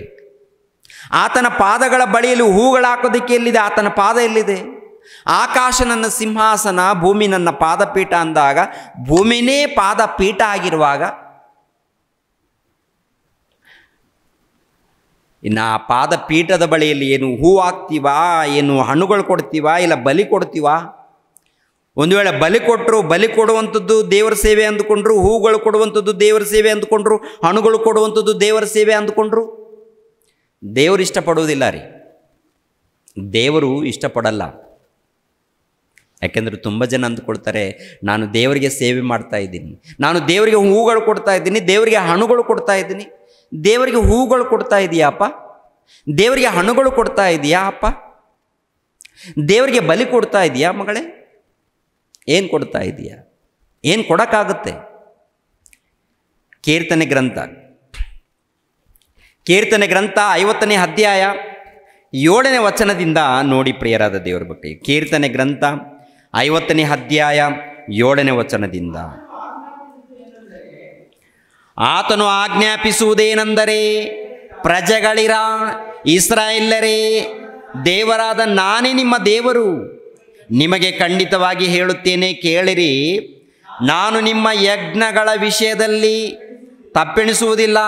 ಸರ್ವಾಂಗ ಹೋಮಗಳನ್ನು ನೀವು ನಿತ್ಯವೂ ನನಗೆ ಸಮರ್ಪಿಸುತ್ತೀರಲ್ಲ, ಆದರೂ ನಿಮ್ಮ ಮನೆಗಳಿಂದ ನನಗೆ ಓರಿಬೇಕಾಗಿಲ್ಲ, ನಿಮ್ಮ ದೊಡ್ಡಿಗಳಿಂದ ಓತ ಬೇಕಾಗಿಲ್ಲ. ಅಂದರೆ ಓರಿಗಳು ಓತಗಳು ನನಗೆ ಬೇಕಾಗಿಲ್ಲ. ಓರಿಗಳು ಬೇಕಾಗಿಲ್ಲ, ಓತಗಳು ಬೇಕಾಗಿಲ್ಲ, ಕುರಿಗಳು ಬೇಕಾಗಿಲ್ಲ. ಒಂದು ಕಾಲದಲ್ಲಿ ದೇವರು ಇಸ್ರಾಯೇಲ್ ಜನಾಂಗದವರಿಗೆ ಹೇಳುವಂಥ ಮಾತು ಈಗಿನ ಕಾಲದಲ್ಲಿ ಕೂಡ ವರ್ತಿಸ್ತದೆ. ಅಂದರೆ ದೇವರಿಗೆ ಇದು ಬೇಕಾಗಿಲ್ಲ, ನನಗೆ ಬೇಕಾಗಿಲ್ಲ. ಯಾಕೆ ಬೇಕಾಗಿಲ್ಲ ಏನ್ರಿ? 8ನೇ ವಚನ ನೋಡಿ, ನಾನು ನಿಮ್ಮ ಯಜ್ಞಗಳ ವಿಷಯದಲ್ಲಿ ತಪ್ಪೆಣಿಸುವುದಿಲ್ಲ. ಸರ್ವಾಂಗ ಹೋಮಗಳನ್ನು ನೀವು ನಿತ್ಯವೂ ನನಗೆ ಸಮರ್ಪಿಸುತ್ತೀರಲ್ಲ, ಆದರೂ ನಿಮ್ಮ ಮನೆಗಳಿಂದ ನನಗೆ ಓರಿ ಬೇಕಾಗಿಲ್ಲ, ನಿಮ್ಮ ದೊಡ್ಡಿಗಳಿಂದ ಓತ ಬೇಕಾಗಿಲ್ಲ. ಕಾಡಿನಲ್ಲಿರುವ ಸರ್ವ ಮೃಗಗಳು, ಗುಡ್ಡಗಳಲ್ಲಿರುವ ಸಾವಿರಾರು ಪಶುಗಳು ನನ್ನವೇ. ಅಂದರೆ ಪಶುಗಳಾಗಿರ್ಬೋದು, ಪ್ರಾಣಿಗಳಾಗಿರ್ಬೋದು, ಮೃಗಗಳಾಗಿರ್ಬೋದು, ಯಾವುದೇ ಆಗಿರ್ಬೋದು, ಟೋಟಲ್ ಎಲ್ಲ ಕೂಡ ಜೀವರಾಶಿಗಳು ನನ್ನವೇ, ನಂದೇ. ಇದು ನನ್ನದೇ, ಇದು ನನ್ನದು, ನಾನು ಉಂಟು ಮಾಡಿದ್ದೀನಿ. ನಾನು ಉಂಟು ಮಾಡಿರುವಂಥ ಇವುಗಳನ್ನು ನಾನು ನಿಮಗೆ ಒಪ್ಪಿಸಿದ್ದೀನಿ. ನಾನು ಉಂಟು ಮಾಡಿರುವಂಥ ಇವುಗಳನ್ನು ನಿಮಗೆ ಒಪ್ಪಿಸಿದ್ದೀನಿ, ನಿಮಗೆ ಕೊಟ್ಟಿದ್ದೀನಿ. ಹೂಗಳನ್ನು ನಿಮಗೆ ಕೊಟ್ಟಿದ್ದೀನಿ, ಕಾಯುಗಳನ್ನು ನಿಮಗೆ ಕೊಟ್ಟಿದ್ದೀನಿ, ಹಣ್ಣುಗಳನ್ನು ನಿಮಗೆ ಕೊಟ್ಟಿದ್ದೀನಿ, ದವಸ ಧಾನ್ಯಗಳನ್ನು ನಿಮಗೆ ಕೊಟ್ಟಿದ್ದೀನಿ. ನಿಮಗೆ ಕೊಟ್ಟಿರುವಾಗ ನೀವು ನನಗೇನು ಕೊಡ್ತೀರಾ? ಫ್ಯಾನ್ ಕೊಟ್ಟಿದ್ದೀನಿ. ಈ ಫ್ಯಾನ್ ಯಾರ್ದು ಗೊತ್ತಾ? ಎಲ್ಲಮ್ಮರವರದು. ಈ ಫ್ಯಾನ್ ಎಲ್ಲಮ್ಮರವರು. ಆ ಗಡಿಯಾರದ್ದು ಡೇವಿಡ್. ಒಂದು ಗಡಿಯಾರ ಕೊಟ್ಟಿರ್ತಾರೆ, 500 ರೂಪಾಯಿ ಗಡಿಯಾರ ಕೊಟ್ಟು ಅದಕ್ಕೆ ಹೆಸರು ಯಾರ್ದು ಹಾಕಿರ್ತಾರೆ? ಇದು ಡೇವಿಡ್. ಏನೋ ಕೆಲವು ಚರ್ಚ್ಗಳಲ್ಲಿ ಇರುತ್ತಾ, ಫ್ಯಾನ್ಗಳಿಗೆ 3 ರೆಕ್ಕೆಗಳಿದ್ದರೆ 3 ರೆಕ್ಕೆಗಳ ಕೆಳಗೆ ದೊಡ್ಡದಾಗಿ ಬರ್ಸಿರ್ತಾರೆ ಪ್ರೇಯರ್. ಈ ಫ್ಯಾನು ಅವ್ರದ್ದು. ಹಬ್ಬ ಎಷ್ಟು ದೊಡ್ಡ ಫ್ಯಾನಪ್ಪ ನಿಂದು, ಎಷ್ಟು ದೊಡ್ಡದಮ್ಮ ನಿನ್ನ ಫ್ಯಾನು. ಲೈಟ್ಗಳಿಗೆ ಹೆಸರು, ಫ್ಯಾನ್ಗಳಿಗೆ ಹೆಸರು. ಇನ್ನೇನು ಡೋರ್ ಕೊಡಿಸಿದ್ದಾರೆ, ಆ ಡೋರ್ಗೆ ಇಂಥವ್ರು ಕೊಡಿಸಿದ್ದಾರೆ, ಸ್ಪಾನ್ಸರ್ ಮಾಡಿದ್ದಾರೆ. ಎಂಥ ನಿನ್ನ ಸ್ಪಾನ್ಸರು? ಚಿಕ್ಕದೊಂದು ಫ್ಯಾನ್ ಕೊಡಿಸಿ, 1,000 ರೂಪಾಯಿ ಫ್ಯಾನ್ ಕೊಡಿಸಿ, ಇದು ನಂದು ಅಂತೇಳಿ ದೊಡ್ಡದಾಗಿ ನೀನು ಡಂಗೋರ ಹೊಡಿತಾ ಇದ್ದೀ ಅಂದರೆ ನಿನ್ನ ಭಕ್ತಿ ಏನಪ್ಪ? ನಿನ್ನ ಸೇವೆ ಏನಪ್ಪ? ಈ ಜಗತ್ತನ್ನು ದೇವರು ಕೊಟ್ಟಿರುವಾಗ, ಈ ಪ್ರಪಂಚವನ್ನು ದೇವರು ಕೊಟ್ಟಿರುವಾಗ, ಸೂರ್ಯ ಚಂದ್ರ ನಕ್ಷತ್ರಗಳನ್ನು ದೇವರು ಕೊಟ್ಟಿರುವಾಗ, ಉಚಿತವಾಗಿ ಕೊಟ್ಟಿರುವಾಗ, ಆತನಿಗೆ ಚಿಕ್ಕದೊಂದು ಫ್ಯಾನ್ ಕೊಟ್ಟು ಆತನ ಮಕ್ಕಳಿಗೋಸ್ಕರ ಕೊಟ್ಟು ನೀನು ದೊಡ್ಡದಾಗಿ ಹೇಳ್ಕೊಳ್ತಾ ಇದ್ದೀ ಅಂದರೆ ಎಲ್ಲಿದೆ ನಿನ್ನ ಭಕ್ತಿ? ಏನಾಗಿದೆ ನಿನ್ನ ಭಕ್ತಿ? ಏನಾಗಿದೆ ನಮ್ಮ ಭಕ್ತಿ? ನೀನು ಕೊಟ್ಟಿರುವಂಥದ್ದು ದೇವ್ರಿಗೆ ಗೊತ್ತಿಲ್ವಾ? ನೀನು ಮಾಡುವಂಥದ್ದು ದೇವರಿಗೆ ಗೊತ್ತಾಗಲ್ವಾ? ನೀನು ಮಾಡುವಂಥದ್ದು ದೇವರು ನೋಡಲ್ವಾ? ನೀನೇನು ಮಾತಾಡ್ತಿದೀಯ ಅಮ್ಮ? ನೀನೇನು ಮಾತಾಡಿದ್ರೂ ಕೇಳ್ತಾನೆ ಅಮ್ಮ. ನೀನೇನು ದೇವ್ರಿಗೋಸ್ಕರ ಏನು ಕೆಲಸ ಮಾಡಿದ್ರು ಕೂಡ ದೇವ್ರು ನೋಡ್ತಾನೆ ಅಮ್ಮ. ನೀನೇನು ಕೊಟ್ಟರು, ಏನು ಕೆಲಸ ಮಾಡಿದ್ರು ದೇವರು ನೋಡುವಾಗ, ದೇವರು ಕೇಳುವಾಗ, ಮತ್ತೆ ದೊಡ್ಡದಾಗಿ ಹೆಸರು ಯಾಕೆ? ಏನ್ರಿ? ಕೆಲವು ಸಂದರ್ಭಗಳಲ್ಲಿ ನಮ್ಮ ಮೀಟಿಂಗ್ಗಳು ನಡೀತಾ ಇರುತ್ತೆ ನೋಡಿ ಪ್ರಿಯರೇ. ಕೆಲವು ಸಂದರ್ಭಗಳಲ್ಲಿ ಅನೇಕ ಮೀಟಿಂಗ್ಗಳು ಮಾಡಿದ್ದೀವಿ. ಮೀಟಿಂಗ್ಗಳು ಮಾಡಿದಾಗ ಕೆಲವು ಹೆಸರುಗಳನ್ನು ನಾವು ಮರ್ತು ಹೋಗ್ತಾ ಇರ್ತೀವಿ. ಆ ಒಂದು ಗಡಿಬಿಡಿ ಮರ್ತೋದಾಗ ನಮ್ಮ ಹೆಸರು ಮರ್ತಿದ್ದಾನೆ. ಕಾರಣ ಏನು ಗೊತ್ತಾ ಬ್ರದರ್? ಏನು ಗೊತ್ತಾ? ನಮ್ಮ ಮೇಲೆ ಆತನಿಗೆ ದ್ವೇಷ ಇದೆ. ನಮ್ಮ ಮೇಲೆ ಏನಿದೆ? ಆ ಸೇವಕನಿಗೆ ದ್ವೇಷ ಇದೆ. ಅದಕ್ಕೆ ನಮ್ಮ ಹೆಸರು ಕರೆದಿಲ್ಲ, ಎಲ್ಲರ ಹೆಸರು ಕರೆದ, ಎಲ್ಲರಿಗೂ ಸನ್ಮಾನ ಮಾಡ್ದ, ಎಲ್ಲರಿಗೂ ಕೃತಜ್ಞತೆ ಹೇಳ್ದ. ನನ್ನ ಹೆಸರು ಮರೆತು ಬಿಟ್ಟಿದ್ದಾನೆ ಅಂದರೆ ಕಾರಣ ಏನು ಗೊತ್ತಾ? ಬರೆದುಕೊಂಡಿದ್ದಾನೆ, ಎಲ್ಲ ಹೇಳಿದ್ರೆ ನನ್ನ ಹೆಸರು ಮಿಸ್ ಆಗಿದ್ದಾರೆ ಅಂದರೆ ಆತನಲ್ಲಿ ದ್ವೇಷ ಇಟ್ಟುಕೊಂಡಿದ್ದಾನೆ ನಮ್ಮ ವಿಷಯದಲ್ಲಿ, ಅದಕ್ಕೆ ಮಿಸ್ ಆಗಿದ್ದಾನೆ ಅಂತೇಳಿ ಏನ್ರಿ ಒಂದು ರೀತಿಯಲ್ಲಿ ಮೊದಲನೇದಾಗಿ ಇನ್ನೊಬ್ಬರಿಗೆ ಹೇಳ್ತಾರೆ. ಹೌದಾ ಬ್ರದರ್? ಒಂದು ನನ್ನ ವಿಷಯದಲ್ಲಿ ಕೂಡ ಒಂದು ಸಲ ಹಂಗೆ ಮಾಡಿದ್ದ ಬ್ರದರ್. ಹೌದು ಬ್ರದರ್, ಅವ್ರಿಗೆ ಅನುಕೂಲ ಇದ್ದವ್ರನ್ನ ಮಾತ್ರ ಹೊಗಳ್ತಾರೆ, ಅನುಕೂಲ ಇದ್ದವ್ರು ಮಾತ್ರ ಅವರು ಏನೋ ಮಾಡ್ತಾ ಇದ್ದಾರೆ. ಇಂಥವ್ರು ಸಹವಾಸ ಬೇಡ ಬ್ರದರ್, ನಾವು ದೂರ ಆಗೋಣ. ಮತ್ತು ಎಲ್ಲಿಗೆ ಹೋಗೋಣ? ಇನ್ನೊಂದು ಕಡೆ ಹೋಗೋಣ. ಎಲ್ಲಿಗೆ? ಕೊಳುಕು ಮೋರಿ ಇರುತ್ತೆ, ಅಲ್ಲಿಗೆ ಹೋಗೋಣ. ಚೆನ್ನಾಗಿರುತ್ತೆ, ತಂಪಾಗಿರುತ್ತೆ. ಹೇಗಿರುತ್ತೆ? ತಂಪಾಗಿರುತ್ತೆ. ಅಲ್ಲಪ್ಪ, ನೀನು ಹೆಸರು ಕೇಳಿದ್ರೆ ಏನು, ಬಿಟ್ರೆ ಏನಪ್ಪ? ಆ ತಂದೆಯಾದ ದೇವರು ನೋಡ್ತಾನಂತ ನಮಗೆ ಗೊತ್ತಿಲ್ವಾ ಅಪ್ಪ? ಗೊತ್ತಿಲ್ವಾ? ನಾವೇನಪ್ಪ ಅಂದರೆ ಆ ತಂದೆಯಾದ ದೇವರನ್ನು ಇಷ್ಟಪಡಬೇಕು. ಏನು ಇಷ್ಟಪ್ಪ? ಇಷ್ಟು ದೊಡ್ಡ ಪ್ರಕೃತಿಯನ್ನು ನೋಡುವಾಗ, ಎಲ್ಲ ರೀತಿಯಲ್ಲಿ ನಮ್ಮನ್ನು ಕಾಪಾಡುವಾಗ ಅಂಥ ದೇವರನ್ನು ನಾವು ಏನ್ರಿ ಯಾವ ರೀತಿ ಘನಪಡಿಸ್ತಾ ಇದ್ದೀವಿ, ಯಾವ ರೀತಿ ಕೊಂಡಾಡ್ತಾ ಇದ್ದೀವಿ? ದೇವರೇ, ಮುಂದಿನ ವರ್ಷದಲ್ಲಿ ನನಗೆ ಮಗು ಆದರೆ ನಾನು ಏನು ಕೊಡ್ತೀನಿ? 1100 ರೂಪಾಯಿ ಕಾಣಿಕೆ ಕೊಡ್ತೀನಂತ ಇಲ್ಲಿ ಹೇಳ್ತಾರೆ. ಅನ್ಯರಾದರೆ 101 ತೆಂಗಿನಕಾಯಿ ಕೊಡ್ತೀನಿ ದೇವರಂತೇಳಿ ಅನ್ಯರು ಅವರು ಅಲ್ಲಿ ಮೊರೆ ಇಡ್ತಾರೆ. ಇವರು ಬಂದು ಇಲ್ಲಿ 1100 ರೂಪಾಯಿ ಕೊಡ್ತೀನಿ ದೇವರಂತೇಳಿ ಈ ರೀತಿ ಕೊಡ್ತಾರೆ, ಈ ರೀತಿ ಆರೈಕೆ ಮಾಡಿಕೊಡ್ತಾ ಇರ್ತಾರೆ. ಸರಿನಾ? ಅದು ಸರಿನಾ ಅಮ್ಮ? ನಿನಗೆ ಜ್ಞಾನ ಕೊಟ್ಟಿದ್ದಾನೆ, ನಿನಗೆ ಆರೋಗ್ಯ ಕೊಟ್ಟಿದ್ದಾನೆ, ನಿನಗೆ ಜೀವಿತಾನೂ ಕೊಟ್ಟಿದ್ದಾನೆ. ಅಂಥ ದೇವರಿಗೆ ಯಾವ ರೀತಿ ನಾವು ಕೊಡ್ತಾ ಇದ್ದೀವಿ, ಏನು ಮಾಡ್ತಾ ಇದ್ದೀವಿ, ನಮ್ಮ ಪರಿಚರ್ಯವೇನು, ನಮ್ಮ ಸೇವೆ ಏನು, ನಮ್ಮ ಘನತೆ ಏನು, ನಮ್ಮ ಕೆಲಸ ಏನು? ನಮ್ಮಲ್ಲಿ ತಪ್ಪುಗಳೇ ಕಾಣ್ತಾ ಇರುತ್ತೆ. ನಮ್ಮ ಜೀವನದಲ್ಲಿ ನೋಡುವಾಗ ಮಾತಿನಲ್ಲಿ ತಪ್ಪುಗಳು ಕಾಣ್ತಾ ಇರುತ್ತೆ, ಕ್ರಿಯೆಗಳಲ್ಲಿ ತಪ್ಪು ಕಾಣ್ತಾ ಇರುತ್ತೆ. ನಮ್ಮ ಪ್ರವರ್ತನೆ ನೋಡುವಾಗ ಎಲ್ಲ ಜೀವನದಲ್ಲಿ ತಪ್ಪುಗಳು ಕಾಣ್ತಾ ಇರುತ್ತೆ ರೀ. ಆರಾಧನೆ ಮಾಡುವಾಗ ತಪ್ಪುಗಳು, ಸ್ತುತಿ ಹೇಳುವಾಗ ತಪ್ಪುಗಳು, ಏನಾದರೂ ಮಾಡುವಾಗ ತಪ್ಪುಗಳು. ಕೊಡೋದೇನು ಚಿಕ್ಕದು, ಹೇಳ್ಕೊಳ್ಳೋದೇನು ದೊಡ್ಡದು. ಅದಕ್ಕೆ ದೇವರು ಹೇಳುವಂಥದ್ದು ಏನಪ್ಪ ಅಂತ ನೋಡುವಾಗ, ನಿಮ್ಮಿಂದ ನಾನು ಸೇವೆ ಹೊಂದಲ್ಲಪ್ಪ. ಏನಂದುಕೊಂಡಿದ್ದೀರಾ? ಏನು ಮಾಡ್ತೀರಾ ನನಗೆ ಸೇವೆ? ಏನಪ್ಪ ನೀವು ಮಾಡ್ತೀರಾ ಅಂದಾಗ, ಕುರಿಗಳು ಕೊಡ್ತೀರಾ? ಆ ಕುರಿಗಳು ನಂದೇ ಅಲ್ಲಪ್ಪ. ಮೇಕೆಗಳು ಕೊಡ್ತೀರಾ? ಆ ಮೇಕೆಗಳು ಕೂಡ ನಂದೇ ಅಲ್ಲಪ್ಪ. ಹೋಗ್ಲಿ, ಓರಿ ಕೊಡ್ತೀರಾ ದೊಡ್ಡದಾಗಿ? ಆ ಓರಿ ಕೂಡ ನಂದೇ ಅಲ್ಲಪ್ಪ. ಓರಿಗಳು ನಂದು, ಕುರಿಗಳು ನನ್ನವು, ಪಶುಗಳು ನನ್ನದು. ಹೋಗ್ಲಿ, ಅರಣ್ಯದಲ್ಲಿ ಪಕ್ಷಿಗಳು ಹಿಡ್ಕೊಂಡು ಬಂದು ಕೊಡ್ತೀರಾ? ಅದು ಕೂಡ ನನ್ನದೇ ಅಲ್ಲಪ್ಪ. ಇನ್ಯಾವುದು ನೀವು ನನಗೆ ಕೊಡ್ತೀರಾ? ಹಣ ಕೊಡ್ತೀರಾ? ಹಣದ ಕೂಡ ನಂದ ನಿಮ್ದ? ನನಗೆ ಜ್ಞಾನ ಕೊಟ್ಟಿದ್ದೀನಿ, ನಾನು ಶಕ್ತಿ ಕೊಟ್ಟಿದ್ದೀನಿ, ಎಲ್ಲ ನಾನು ಕೊಟ್ಟಾಗ, ಎಲ್ಲ ನಂದು ಆಗಿರುವಾಗ, ನನ್ನ ಒಂದು ಕೃಪೆ ಮೂಲಕ ನಿಮಗೆ ಆರೋಗ್ಯ ಸಿಕ್ಕಿದೆ, ನಿಮಗೆ ಬಲ ಸಿಕ್ಕಿದೆ, ಅದರಲ್ಲಿ ಏನೋ ಸ್ವಲ್ಪ ಕೊಟ್ಟಿದ್ದೀರಾ, ಕೊಟ್ಟದರಲ್ಲಿ ಮತ್ತು ನಾನು ಹಾಗೆ ಕೊಟ್ಟಿದ್ದೀನಿ, ಹೀಗೆ ಕೊಟ್ಟಿದ್ದೀನಿ ಅಂತೇಳಿ ನಾವು ಹೇಳ್ಕೊಳ್ಳೋದು ಸರಿನಾ? ನಾನಾಗಿರ್ಬೋದು, ನೀವಾಗಿರ್ಬೋದು. ನಾನು ಕೂಡ ಹೇಳ್ಕೊಳ್ಬಾರ್ದು, ನೀವು ಕೂಡ ಹೇಳ್ಕೊಳ್ಬಾರ್ದು. ನಾನು ಹೇಳ್ಕೊಳ್ಳೋದು ಬೇಕಾಗಿಲ್ಲ, ನೀವು ಹೇಳ್ಕೊಳ್ಳೋದು ಬೇಕಾಗಿಲ್ಲ ಅಂತ ಹೇಳ್ತಾರೆ ದೇವರು. ಯಾರು ಹೇಳ್ಕೊಳ್ಳೋ ಅವಶ್ಯಕತೆ ಇಲ್ಲ. ಮಾಡಬೇಕು, ದೇವರ ಸೇವೆ ಮಾಡಬೇಕು. ದೇವರ ಸೇವೆ ಯಥಾರ್ಥವಾಗಿ ಮಾಡಬೇಕು. ಆ ಸೇವೆ ಯಾವ ರೀತಿ ಅಂತ ನೋಡುವಾಗ ಏನ್ರಿ, ಆತನಿಗೆ ಪಾದಗಳು ತೊಳೆಯುವಂಥದ್ದು, ಇಲ್ಲಾಂದ್ರೆ ಆತನಿಗೆ ಏನೋ ಕೊಡುವಂಥದ್ದು, ಇಲ್ಲ ಏನೋ ಬಲಿ ಕೊಡುವಂಥದ್ದು, ಇವೆಲ್ಲ ಕೂಡ ನನಗೆ ಅಲ್ಲಪ್ಪ ಅಂತ ಹೇಳ್ತಾರೆ ಅವರು. ಅದನ್ನೇ ನೋಡಿ ಪ್ರಿಯರೇ, ಕೀರ್ತನೆ ಗ್ರಂಥ ಮತ್ತೆ 9ನೇ ವಚನ ನೋಡಿ. 9ನೇ ವಚನ, ಅದೇ 50ನೇ ಅಧ್ಯಾಯ, ಕೀರ್ತನೆ ಗ್ರಂಥ 50ನೇ ಅಧ್ಯಾಯ 9ನೇ ವಚನ. ಆದರೂ ನಿಮ್ಮ ಮನೆಗಳಿಂದ ನನಗೆ ಓರಿ ಬೇಕಾಗಿಲ್ಲ, ನಿಮ್ಮ ದೊಡ್ಡಿಗಳಿಂದ ಓತ ಬೇಕಿಲ್ಲ. ಕಾಡಿನಲ್ಲಿರುವ ಸರ್ವ ಮೃಗಗಳು, ಗುಡ್ಡಗಳಲ್ಲಿರುವ ಸಾವಿರಾರು ಪಶುಗಳು ನನ್ನವೇ. ಬೆಟ್ಟಗಳ ಪಕ್ಷಿಗಳನ್ನೆಲ್ಲ ಬಲ್ಲೆ, ಅಡವಿಯ ಜೀವ ಜಂತುಗಳೆಲ್ಲ ನನಗೆ ಗೊತ್ತುಂಟು. ಜೀವಿಗಳು ಗೊತ್ತು, ಪ್ರಾಣಿಗಳು ಗೊತ್ತು, ಪಕ್ಷಿಗಳು ಗೊತ್ತು, ಗಿಡಗಳು ಗೊತ್ತು, ಮರಗಳು ಗೊತ್ತು, ಸಮುದ್ರದಲ್ಲಿರುವಂಥ ಎಲ್ಲ ನನಗೆ ಗೊತ್ತಿದೆ.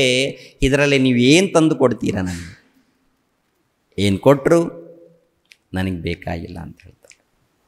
ಇವೆಲ್ಲ ನೋಡುವಾಗ ಪ್ರಿಯರಾದ ದೇವ್ರ ಮಕ್ಕಳಿರ ಏನ್ರಿ, ಇದರ ಮೂಲಕ ದೇವರು ಸೇವೆ ಹೊಂದುತ್ತಾರ ಅಂತ ನೋಡುವಾಗ ದೇವರು ಸೇವೆ ಹೊಂದಲ್ಲ.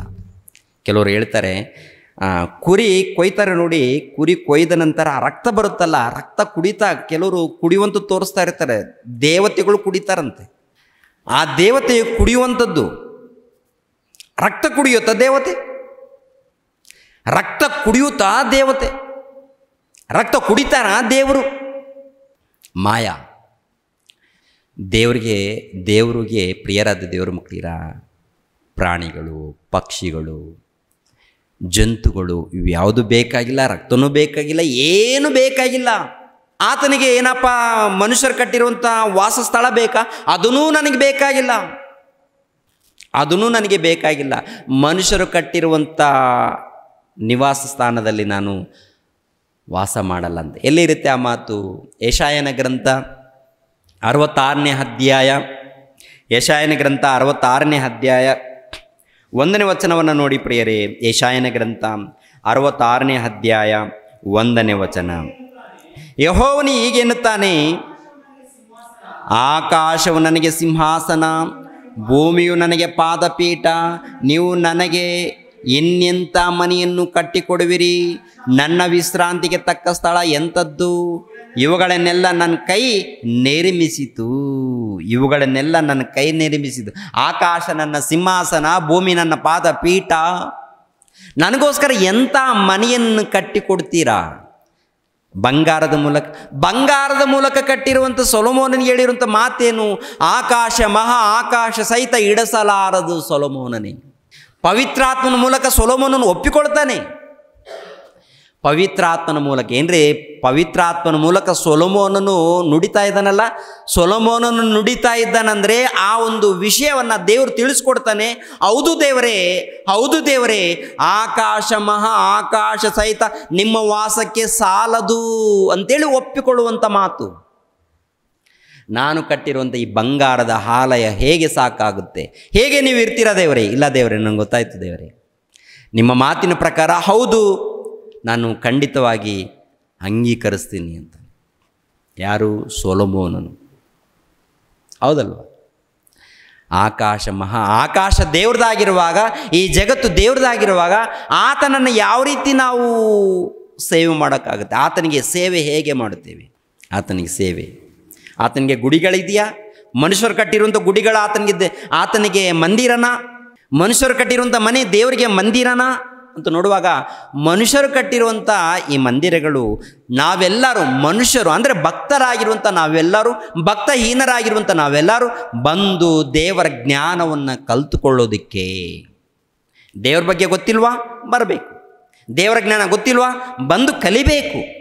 ದೇವರ ಜ್ಞಾನವನ್ನು, ದೇವರ ಸಂಕಲ್ಪವನ್ನು, ದೇವರ ಉದ್ದೇಶಗಳನ್ನು ಕಲಿತುಕೊಳ್ಳೋದಕ್ಕೆ ಈ ಒಂದು ಮಂದಿರ ವಿನಃ ಇದು ದೇವರು ಇರುವಂಥ ಸ್ಥಳವಲ್ಲ. ದೇವರು ಇರುವಂಥ ಸ್ಥಳ ಮಾನವನ ಹೃದಯ ಅಂತ ಹೇಳಿದ್ದಾರೆ. ನಿಮ್ಮ ಹೃದಯದಲ್ಲಿ ನಾನು ಇರ್ತೀನಿ, ಎಲ್ಲ ಕಡೆ ಇದ್ದೀನಿ, ನಾನು ಎಲ್ಲ ಕಡೆ ಇದ್ದೀನಿ.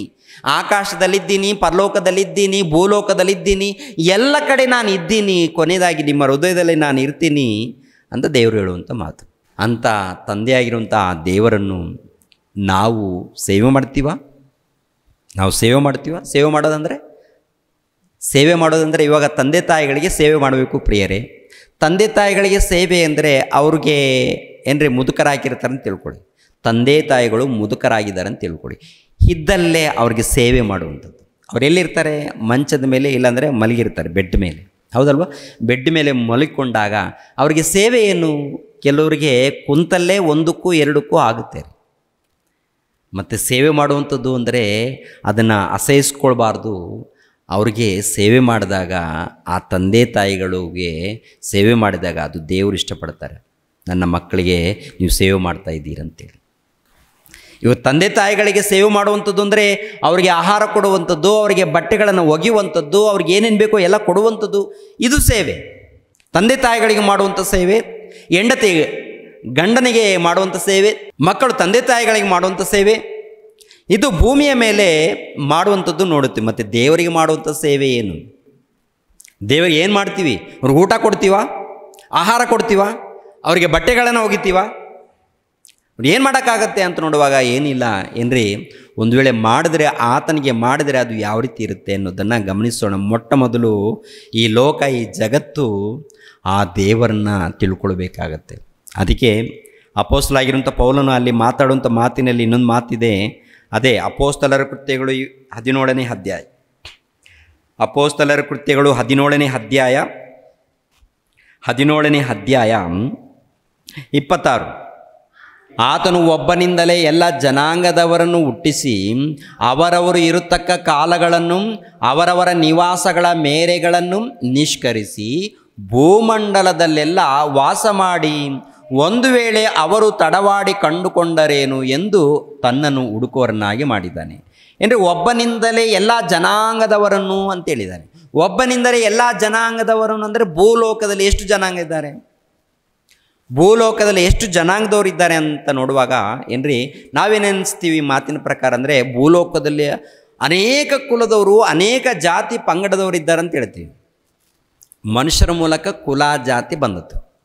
ಮನುಷ್ಯರ ಮೂಲಕ ಇದು ಈ ಕುಲ, ಅದು ದೊಡ್ಡ ಕುಲ, ಇದು ಚಿಕ್ಕ ಕುಲ, ದೊಡ್ಡ ಜಾತಿ ಚಿಕ್ಕ ಜಾತಿ, ದೊಡ್ಡ ಮತ ಚಿಕ್ಕ ಮತ ಅಂತೇಳಿ ಇಂಥ ರೀತಿಯಲ್ಲಿ ಜನರ ಮಧ್ಯದಲ್ಲಿ ಇದನ್ನು ಹುಟ್ಟಿಸಿದ್ದಾರೆ. ದೇವರು ಹುಟ್ಟಿಸಿದ್ದು ಜನಾಂಗಗಳನ್ನು ಅಂದರೆ ಭೂಲೋಕದಲ್ಲಿ ಏನ್ರಿ ಅಮೇರಿಕದವರು ಇಲ್ಲ ಆಫ್ರಿಕಾದವರು ಇದ್ದಾರಲ್ಲ, ಬೇರೆ ಬೇರೆ ಜಾತಿಗಳ ಎಲ್ಲರೂ ಮನುಷ್ಯ ಜಾತಿ ಒಂದೇ, ಆದರೆ ನೋಡೋದಕ್ಕೆ ಅವ್ರು ಕಾಣುವಂಥ ಆಕಾರಗಳು ಬೇರೆ. ನಾವು ನೋಡ್ತಾ ಇರ್ತೀವಲ್ಲ, ನಾವು ನೋಡುವಾಗ ಕೆಲವರು ಕುಳ್ಳಕ್ಕಿರ್ತಾರೆ, ಕೆಲವರು ಎತ್ತಗಿರ್ತಾರೆ, ಕೆಲವರು ದಪ್ಪಗಿರ್ತಾರೆ, ಇಲ್ಲಾಂದರೆ ಕಪ್ಪಗಿರ್ತಾರೆ, ಬೆಳ್ಳಗಿರ್ತಾರೆ, ಕೆಂಪಗಿರ್ತಾರೆ. ಈ ಆಕಾರಗಳಿಗೆ ಕಲರ್ ಇದೆ ನೋಡಿ. ಟೋಟಲ್ ಭೂಲೋಕದಲ್ಲಿದ್ದಂಥ ಮಾನವರು ಅವರವರ ಅಂದರೆ ಎಲ್ಲ ಜಾತಿ ಜನಾಂಗದವರನ್ನು ಒಬ್ಬನಿಂದಲೇ ಉಂಟು ಮಾಡಿದ್ದೀನಿ ಅಂತ ಹೇಳ್ತಾರೆ. ಭೂಲೋಕದಲ್ಲಿ ಎಷ್ಟು ದೇಶಗಳಿದೆಯೋ ಎಲ್ಲ ಕಡೆ ಇದ್ದಂಥ ಮಾನವರು. ಎರಡನೇದಾಗಿ ಇಲ್ಲಿ ಏನ್ರಿ ಎಲ್ಲ ಜನಾಂಗದವರನ್ನು ಹುಟ್ಟಿಸಿದ್ದಾನೆ. ಅವರವರು ಇರತಕ್ಕ ಕಾಲಗಳು, ಅವರವರು ಇರತಕ್ಕ ಕಾಲಗಳು ಅಂದರೆ ನಾನು ಹುಟ್ಟುವಂಥ ಕಾಲ ಏನ್ರಿ, ಅಬ್ರಹಾಮನು ಹುಟ್ಟಿರುವಂಥ ಕಾಲ, ದಾವೀದನು ಹುಟ್ಟಿರುವಂಥ ಕಾಲ, ಸೊಲೊಮೋನನು ಹುಟ್ಟಿರುವಂಥ ಕಾಲ, ಅದು ಬೇರೆ ಕಾಲ, ಹೌದಲ್ವ? ಅವ್ರ ಕಾಲ, ಅವರವರ ಕಾಲ. ಅಂದರೆ ದೇವರು ಮುಂಚಿತವಾಗಿ ಈ ಕಾಲದಲ್ಲಿ ಅಬ್ರಹಾಮನು ಬರಬೇಕು, ಈ ಕಾಲದಲ್ಲಿ ಮೋಶೆ ಬರಬೇಕು, ಇಂಥ ಕಾಲದಲ್ಲಿ ದಾವೀದನು ಬರಬೇಕು, ಈ ಕಾಲದಲ್ಲಿ ಯೇಸು ಕ್ರಿಸ್ತರು ಬರಬೇಕು, ಪೌಲನು ಬರಬೇಕು. ಅದೇ ಪ್ರಕಾರ ಈ ಕಾಲದಲ್ಲಿ ನಾವಿದ್ದೀವಲ್ಲ, ಈ ಕಾಲದಲ್ಲಿ ನಾನು ಬರಬೇಕು, ಅದೇ ಪ್ರಕಾರ ನೀವು ಬರಬೇಕು ಅಂತ. ನಮ್ಮ ಕಾಲದಲ್ಲಿ ನೀವೆಲ್ಲರೂ ಬರಬೇಕು. ಯೇಸು ಕ್ರಿಸ್ತರ ಕಾಲದಲ್ಲಿ ಅವರು, ಪೌಲನ ಕಾಲದಲ್ಲಿ ಅವರು, ನಮ್ಮ ಕಾಲದಲ್ಲಿ ನಾವಿರುವಂಥ ಕಾಲದಲ್ಲಿ ನೀವು, ನೀವಿರುವಂಥ ಕಾಲದಲ್ಲಿ ನಾವು. ಟೋಟಲ್ ಭೂಲೋಕದಲ್ಲಿ ಏನ್ರಿ ಕಾಲಗಳು, ಅವರವರ ಕಾಲಗಳು ಅಂದರೆ ಅವರವರು ಹುಟ್ಟುವಂಥ ಆ ಕಾಲದಲ್ಲಿ ಏನ್ರಿ ದೇವರು ಮುಂಚಿತವಾಗಿ ನೇಮಿಸಿದ್ದಾನಂತೆ. ಆನಂತರ ನಿವಾಸಗಳ ಮೇರೆಗಳನ್ನು ಅಂತ, ನಿವಾಸ ಮೇರೆಗಳನ್ನು ಅಂದರೆ ನೀವು ಯಾವ ಕಾಲದಲ್ಲಿ ಹುಟ್ಟಬೇಕು, ಯಾವ ಪ್ರಾಂತದಲ್ಲಿ ಹುಟ್ಟಬೇಕು ಅಂತ. ನೀವು ಯಾವ ಕಾಲದಲ್ಲಿ ಹುಟ್ಟಬೇಕು, ಯಾವ ಪ್ರಾಂತದಲ್ಲಿ ನೀವು ಹುಟ್ಟಬೇಕು ಎನ್ನುವಂಥದ್ದು ಕೂಡ ಮುಂಚಿತವಾಗಿ ನೇಮಿಸಿದ್ದಾನಂತೆ. ನಮ್ಮನ್ನು ನೇಮಿಸಿದ್ದಾನೆ. ಯಾಕೆ ನೇಮಿಸಿದಾನಂತ ನೋಡುವಾಗ ಅಲ್ಲಿಂದ ಅಂದರೆ ನೀವು ಯಾವ ಕಾಲದಲ್ಲಿ ಹುಟ್ಟಿದ್ದೀರಾ, ಯಾವ ಪ್ರಾಂತದಲ್ಲಿ ಹುಟ್ಟಿದ್ದೀರಾ, ಅಲ್ಲಿಂದನೇ ನೀವು ದೇವರನ್ನು ಕಂಡುಕೊಳ್ಬೇಕಂತೆ. ಪ್ರಿಯರೇ, ದೇವರನ್ನು ಹುಡುಕಬೇಕಂತೆ, ದೇವರನ್ನು ಕಂಡುಕೊಳ್ಬೇಕಂತೆ ನೀವಿರುವಂಥ ಆ ಕಾಲದಲ್ಲಿ. ಅದನ್ನೇ ಇಲ್ಲಿ ಬರೆಸಿದ್ದಾರೆ. ಅವರವರ ನಿವಾಸಗಳ ಮೇರೆಗಳನ್ನು ನಿಷ್ಕರಿಸಿ ಭೂಮಂಡಲದಲ್ಲೆಲ್ಲ ವಾಸ ಮಾಡಿ ಒಂದು ವೇಳೆ ಅವರು ತಡವಾಡಿ ಕಂಡುಕೊಂಡರೇನು ಎಂದು ತನ್ನನ್ನು ಹುಡುಕುವರನ್ನಾಗಿ ಮಾಡಿದನು. ಅಂದರೆ ತಡವಾಡಿ ಹುಡುಕಬೇಕಂತೆ ಪ್ರಿಯರ ದೇವರ ಮಕ್ಕಳಿರ. ಆ ರೀತಿ ಹುಡುಕಿದವರು ಸ್ವಲ್ಪ ಜನ ಏನ್ರಿ, ಅಂದರೆ ಅವರು ನಿಜವಾದ ದೇವರ ಮಹಾಶಕ್ತರ, ಅವರು ಹೇಗಿದ್ದಾರೆ ಅಂತೇಳಿ ತಡವಾಡಿ ಹುಡುಕಿಕೊಂಡವರು, ಹುಡುಕಿದವರು ಸ್ವಲ್ಪ ಮಂದಿ, ಹಿಂಬಾಲಿಸಿದವರು ತುಂಬ ಜನ ಹೋಗಿದ್ದಾರೆ. ಅವರು ಏನಪ್ಪ ಅಂದರೆ ಶಾರೀರಿಕವಾಗಿ ಏನೋ ಸುಖ ಭೋಗಗಳು, ಏನೋ ನಮ್ಮ ಸಮಸ್ಯೆಗಳು ಪರಿಹಾರ ಆಗುತ್ತೆ ಅಂತೇಳಿ ಹಿಂಬಾಲಿಸಿದವರು ತುಂಬ ಜನ ಇದ್ದಾರೆ, ಹುಡುಕಿದವರು ಸ್ವಲ್ಪ ಜನ ಇದ್ದಾರೆ. ಇವಾಗ ನೀವೆಲ್ಲರೂ ಬಂದಿದ್ದೀರಿ, ಯಾಕೆ ಬಂದಿದ್ದೀರಿ? ನೀವೆಲ್ಲರೂ ಯಾಕೆ ಬಂದಿದ್ದೀರಿ? ಏನೋ ಭೌತಿಕವಾದಂಥ ಆಶೀರ್ವಾದ ಸಿಗುತ್ತೆ ಅಂತ ಬಂದಿದ್ದೀರಾ, ಅಥವಾ ದೇವರ ಮನಸ್ಸನ್ನು ಅರ್ಥ ಮಾಡ್ಕೊಳ್ಬೇಕು, ದೇವರ ಸೇವೆಯಲ್ಲಿ ಇರಬೇಕು ಅಂತ ಬಂದಿದ್ದೀರಾ ಅಂತ ನೋಡುವಾಗ ಸ್ವಲ್ಪ ಜನ ಏನ್ರಿ ದೇವರ ಮನಸ್ಸನ್ನು ಅರ್ಥ ಮಾಡಿಕೊಂಡು ದೇವ್ರಿಗೋಸ್ಕರ ಜೀವಿಸಬೇಕು ಅಂತೇಳಿ ಬಂದಿರುವಂಥ ಮಕ್ಕಳು ನೀವೆಲ್ಲರೂ. ತುಂಬ ಜನ ಏನಪ್ಪ ಅಂದರೆ ಆಶೀರ್ವಾದದಗೋಸ್ಕರ ಹೋಗ್ತಾರೆ. ಅದಲ್ಲ ಪ್ರಿಯರೇ. ಆಶೀರ್ವಾದ ಏನಪ್ಪ ಅಂದರೆ ದೇವರು ನಿನಗೆ ಬದುಕು ಕೊಟ್ಟಿದ್ದಾನಲ್ಲ, ದೊಡ್ಡ ಆಶೀರ್ವಾದ ಬಂದಿದೆ ನಿನಗೆ. ಈ ಲೋಕದಲ್ಲಿ ನಿನಗೆ ಬದುಕು ಬಂದಿದೆಯಲ್ವ, ಆಶೀರ್ವಾದ ಬಂದಿದೆ. ದೇವರ ವಾಕ್ಯವನ್ನು ತಿಳ್ಕೊಳ್ಳುವಂಥದ್ದು ಬಂದಿದೆಯಲ್ಲ, ಅದು ಆತ್ಮಿಕವಾದಂಥ ಆಶೀರ್ವಾದ ಸಿಕ್ಕಿದೆ. ದೇವರ ವಾಕ್ಯಗಳನ್ನು ತಿಳ್ಕೊಳ್ಳುವಂಥ ಅವಕಾಶ ಬಂದಿದೆಯಾ? ದೇವರ ಆತ್ಮಿಕವಾದಂಥ ಆಶೀರ್ವಾದ, ಭೌತಿಕವಾದಂಥ ಆಶೀರ್ವಾದ ಅಂದರೆ ನಿನಗೆ ಜೀವಿತ ಬಂದಿದೆ. ಈ ಜೀವಿತದಲ್ಲಿ ಏನೇನು ಬೇಕು ಎಲ್ಲ ಕೂಡ ಈ ಪ್ರಕೃತಿಯಲ್ಲಿ ಕೊಟ್ಟಿದ್ದಾನೆ. ಅದಿರಲಿ, ಓಕೆನಾ? ಅಂದರೆ ಹುಡುಕಬೇಕು, ದೇವರನ್ನು ಹುಡುಕಬೇಕಂತೆ. ಹುಡುಕುವಂಥ ನಾವು, ಹುಡುಕಿರುವಂಥ ನಾವು ಸಿಕ್ಕ ಮೇಲೆ, ದೇವರು ಸಿಕ್ಕ ಮೇಲೆ, ದೇವರನ್ನು ಕಂಡುಕೊಂಡ ಮೇಲೆ, ದೇವರನ್ನು ಅರ್ಥ ಮಾಡಿಕೊಂಡ ಮೇಲೆ ದೇವರ ಸೇವೆ ಹೇಗೆ ಮಾಡಬೇಕಾಗತ್ತೆ, ದೇವರನ್ನು ಅರ್ಥ ಮಾಡಿಕೊಂಡ ಮೇಲೆ ದೇವರ ಸೇವೆ ಹೇಗೆ ಮಾಡಬೇಕಾಗತ್ತೆ, ಹೇಗೆ ನಾವು ಮಾಡೋಕ್ಕಾಗತ್ತೆ. ಕೊನೆಯದಾಗಿ ಒಂದು ವಚನವನ್ನು ನೋಡಿ ಪ್ರಿಯರ ದೇವ್ರ ಮಕ್ಕಳಿರ ಮುಗಿಸೋಣ. ಮತ್ತಾಯನ ಬರೆದ ಸುವಾರ್ತೆ ಎಷ್ಟೋ ಸಾರಿ ನಾವು ನೋಡಿದ್ದೇವೆ, ಅದನ್ನೇ ನೋಡೋಣ. ಮತ್ತಾಯನ ಬರೆದ ಸುವಾರ್ತೆ 25ನೇ ಅಧ್ಯಾಯ 34. ನನ್ನ ತಂದೆಯ ಆಶೀರ್ವಾದ ಹೊಂದಿದವರೇ ಬನ್ನಿರಿ, ಲೋಕಾದಿಯಿಂದ ನಿಮಗೋಸ್ಕರ ಸಿದ್ಧ ಮಾಡಿದ ರಾಜ್ಯವನ್ನು ಸ್ವಾಸ್ಥ್ಯವಾಗಿ ತೆಗೆದುಕೊಳ್ಳಿರಿ. ನಾನು ಹಸಿದಿದ್ದೆನು, ನನಗೆ ಊಟಕ್ಕೆ ಕೊಟ್ಟಿರಿ. ನಾನು ಬಾಯಾರಿದ್ದೇನು, ನನಗೆ ಕುಡಿಯುವುದಕ್ಕೆ ಕೊಟ್ಟಿರಿ. ಪರದೇಶಿಯಾಗಿದ್ದೇನು, ನನ್ನನ್ನು ಸೇರಿಸಿಕೊಂಡಿರಿ. ಬಟ್ಟೆ ಇಲ್ಲದವನಾಗಿದ್ದೇನು, ನನಗೆ ಉಡುವುದಕ್ಕೆ ಕೊಟ್ಟಿರಿ. ರೋಗದಲ್ಲಿ ಬಿದ್ದಿದ್ದೇನು, ನನ್ನನ್ನು ಆರೈಕೆ ಮಾಡೋದಕ್ಕೆ ಬಂದಿರಿ. ಸೆರೆಮನೆಯಲ್ಲಿದ್ದೆನು, ನನ್ನನ್ನು ನೋಡೋದಕ್ಕೆ ಬಂದಿರಿ ಎಂದು ಹೇಳುವನು. ಅದಕ್ಕೆ ನೀತಿವಂತನು, ಸ್ವಾಮಿ, ಯಾವಾಗ ನೀನು ಹಸಿದಿದ್ದನ್ನು ಕಂಡು ನಿನಗೆ ಊಟಕ್ಕೆ ಕೊಟ್ಟೆವು, ಇಲ್ಲವೇ ನೀನು ಬಾಯಾರಿದ್ದನ್ನು ಕಂಡು ಕುಡಿಯುವುದಕ್ಕೆ ಕೊಟ್ಟೆವು? ಯಾವಾಗ ನೀನು ಪರದೇಶಿಯಾಗಿರುವುದನ್ನು ಕಂಡು ಸೇರಿಸಿಕೊಂಡೆವು, ಇಲ್ಲವೇ ನಿನಗೆ ಬಟ್ಟೆ ಇಲ್ಲದನ್ನು ಕಂಡು ಉಡುವುದಕ್ಕೆ ಕೊಟ್ಟೆವು? ಯಾವಾಗ ನೀನು ರೋಗದಲ್ಲಿ ಬಿದ್ದದ್ದನ್ನು ಅಥವಾ ಸೆರೆಮನೆಯಲ್ಲಿ ಇದ್ದದ್ದನ್ನು ಕಂಡು ನಿನ್ನನ್ನು ನೋಡುವುದಕ್ಕೆ ಬಂದೆವು ಎಂದು ಉತ್ತರವಾಗಿ ಹೇಳುವರು. ಅದಕ್ಕೆ ಅರಸನು, ಈ ನನ್ನ ಸಹೋದರರಲ್ಲಿ ಕೇವಲ ಅಲ್ಪನಾದವನೊಬ್ಬನಿಗೆ ಏನೇನು ಮಾಡಿದಿರೋ ಅದನ್ನು ನನಗೂ ಮಾಡಿದ ಹಾಗಾಯಿತು ಎಂದು ನಿಮಗೆ ಸತ್ಯವಾಗಿ ಹೇಳುತ್ತೇನೆ. ನನಗೆ ಮಾಡಿದ್ದೀರಿ ಅಂದರೆ ನನಗೆ ಸೇವೆ ಮಾಡಿದ್ದೀರಿ. ಯಾವಾಗ ಮಾಡಿದ್ದೀರಿ ಅಂತ ನೋಡುವಾಗ ಈ ಅಲ್ಪನಾದವನಿಗೆ ಒಬ್ಬನಿಗೆ ಮಾಡಿದರೆ ನನಗೆ ಮಾಡಿದ ಹಾಗಾಯಿತು ಅಂತ ಹೇಳ್ತಾರೆ. ತುಂಬ ಜನ ಈ ವಚನವನ್ನು ಹಿಡಿದುಕೊಂಡು ಏನ್ರಿ, ತುಂಬ ಜನ ಕೆಲವರು ನಮ್ಗೆ ಕೂಡ ಫೋನ್ ಮಾಡ್ತಾ ಇರ್ತಾರೆ.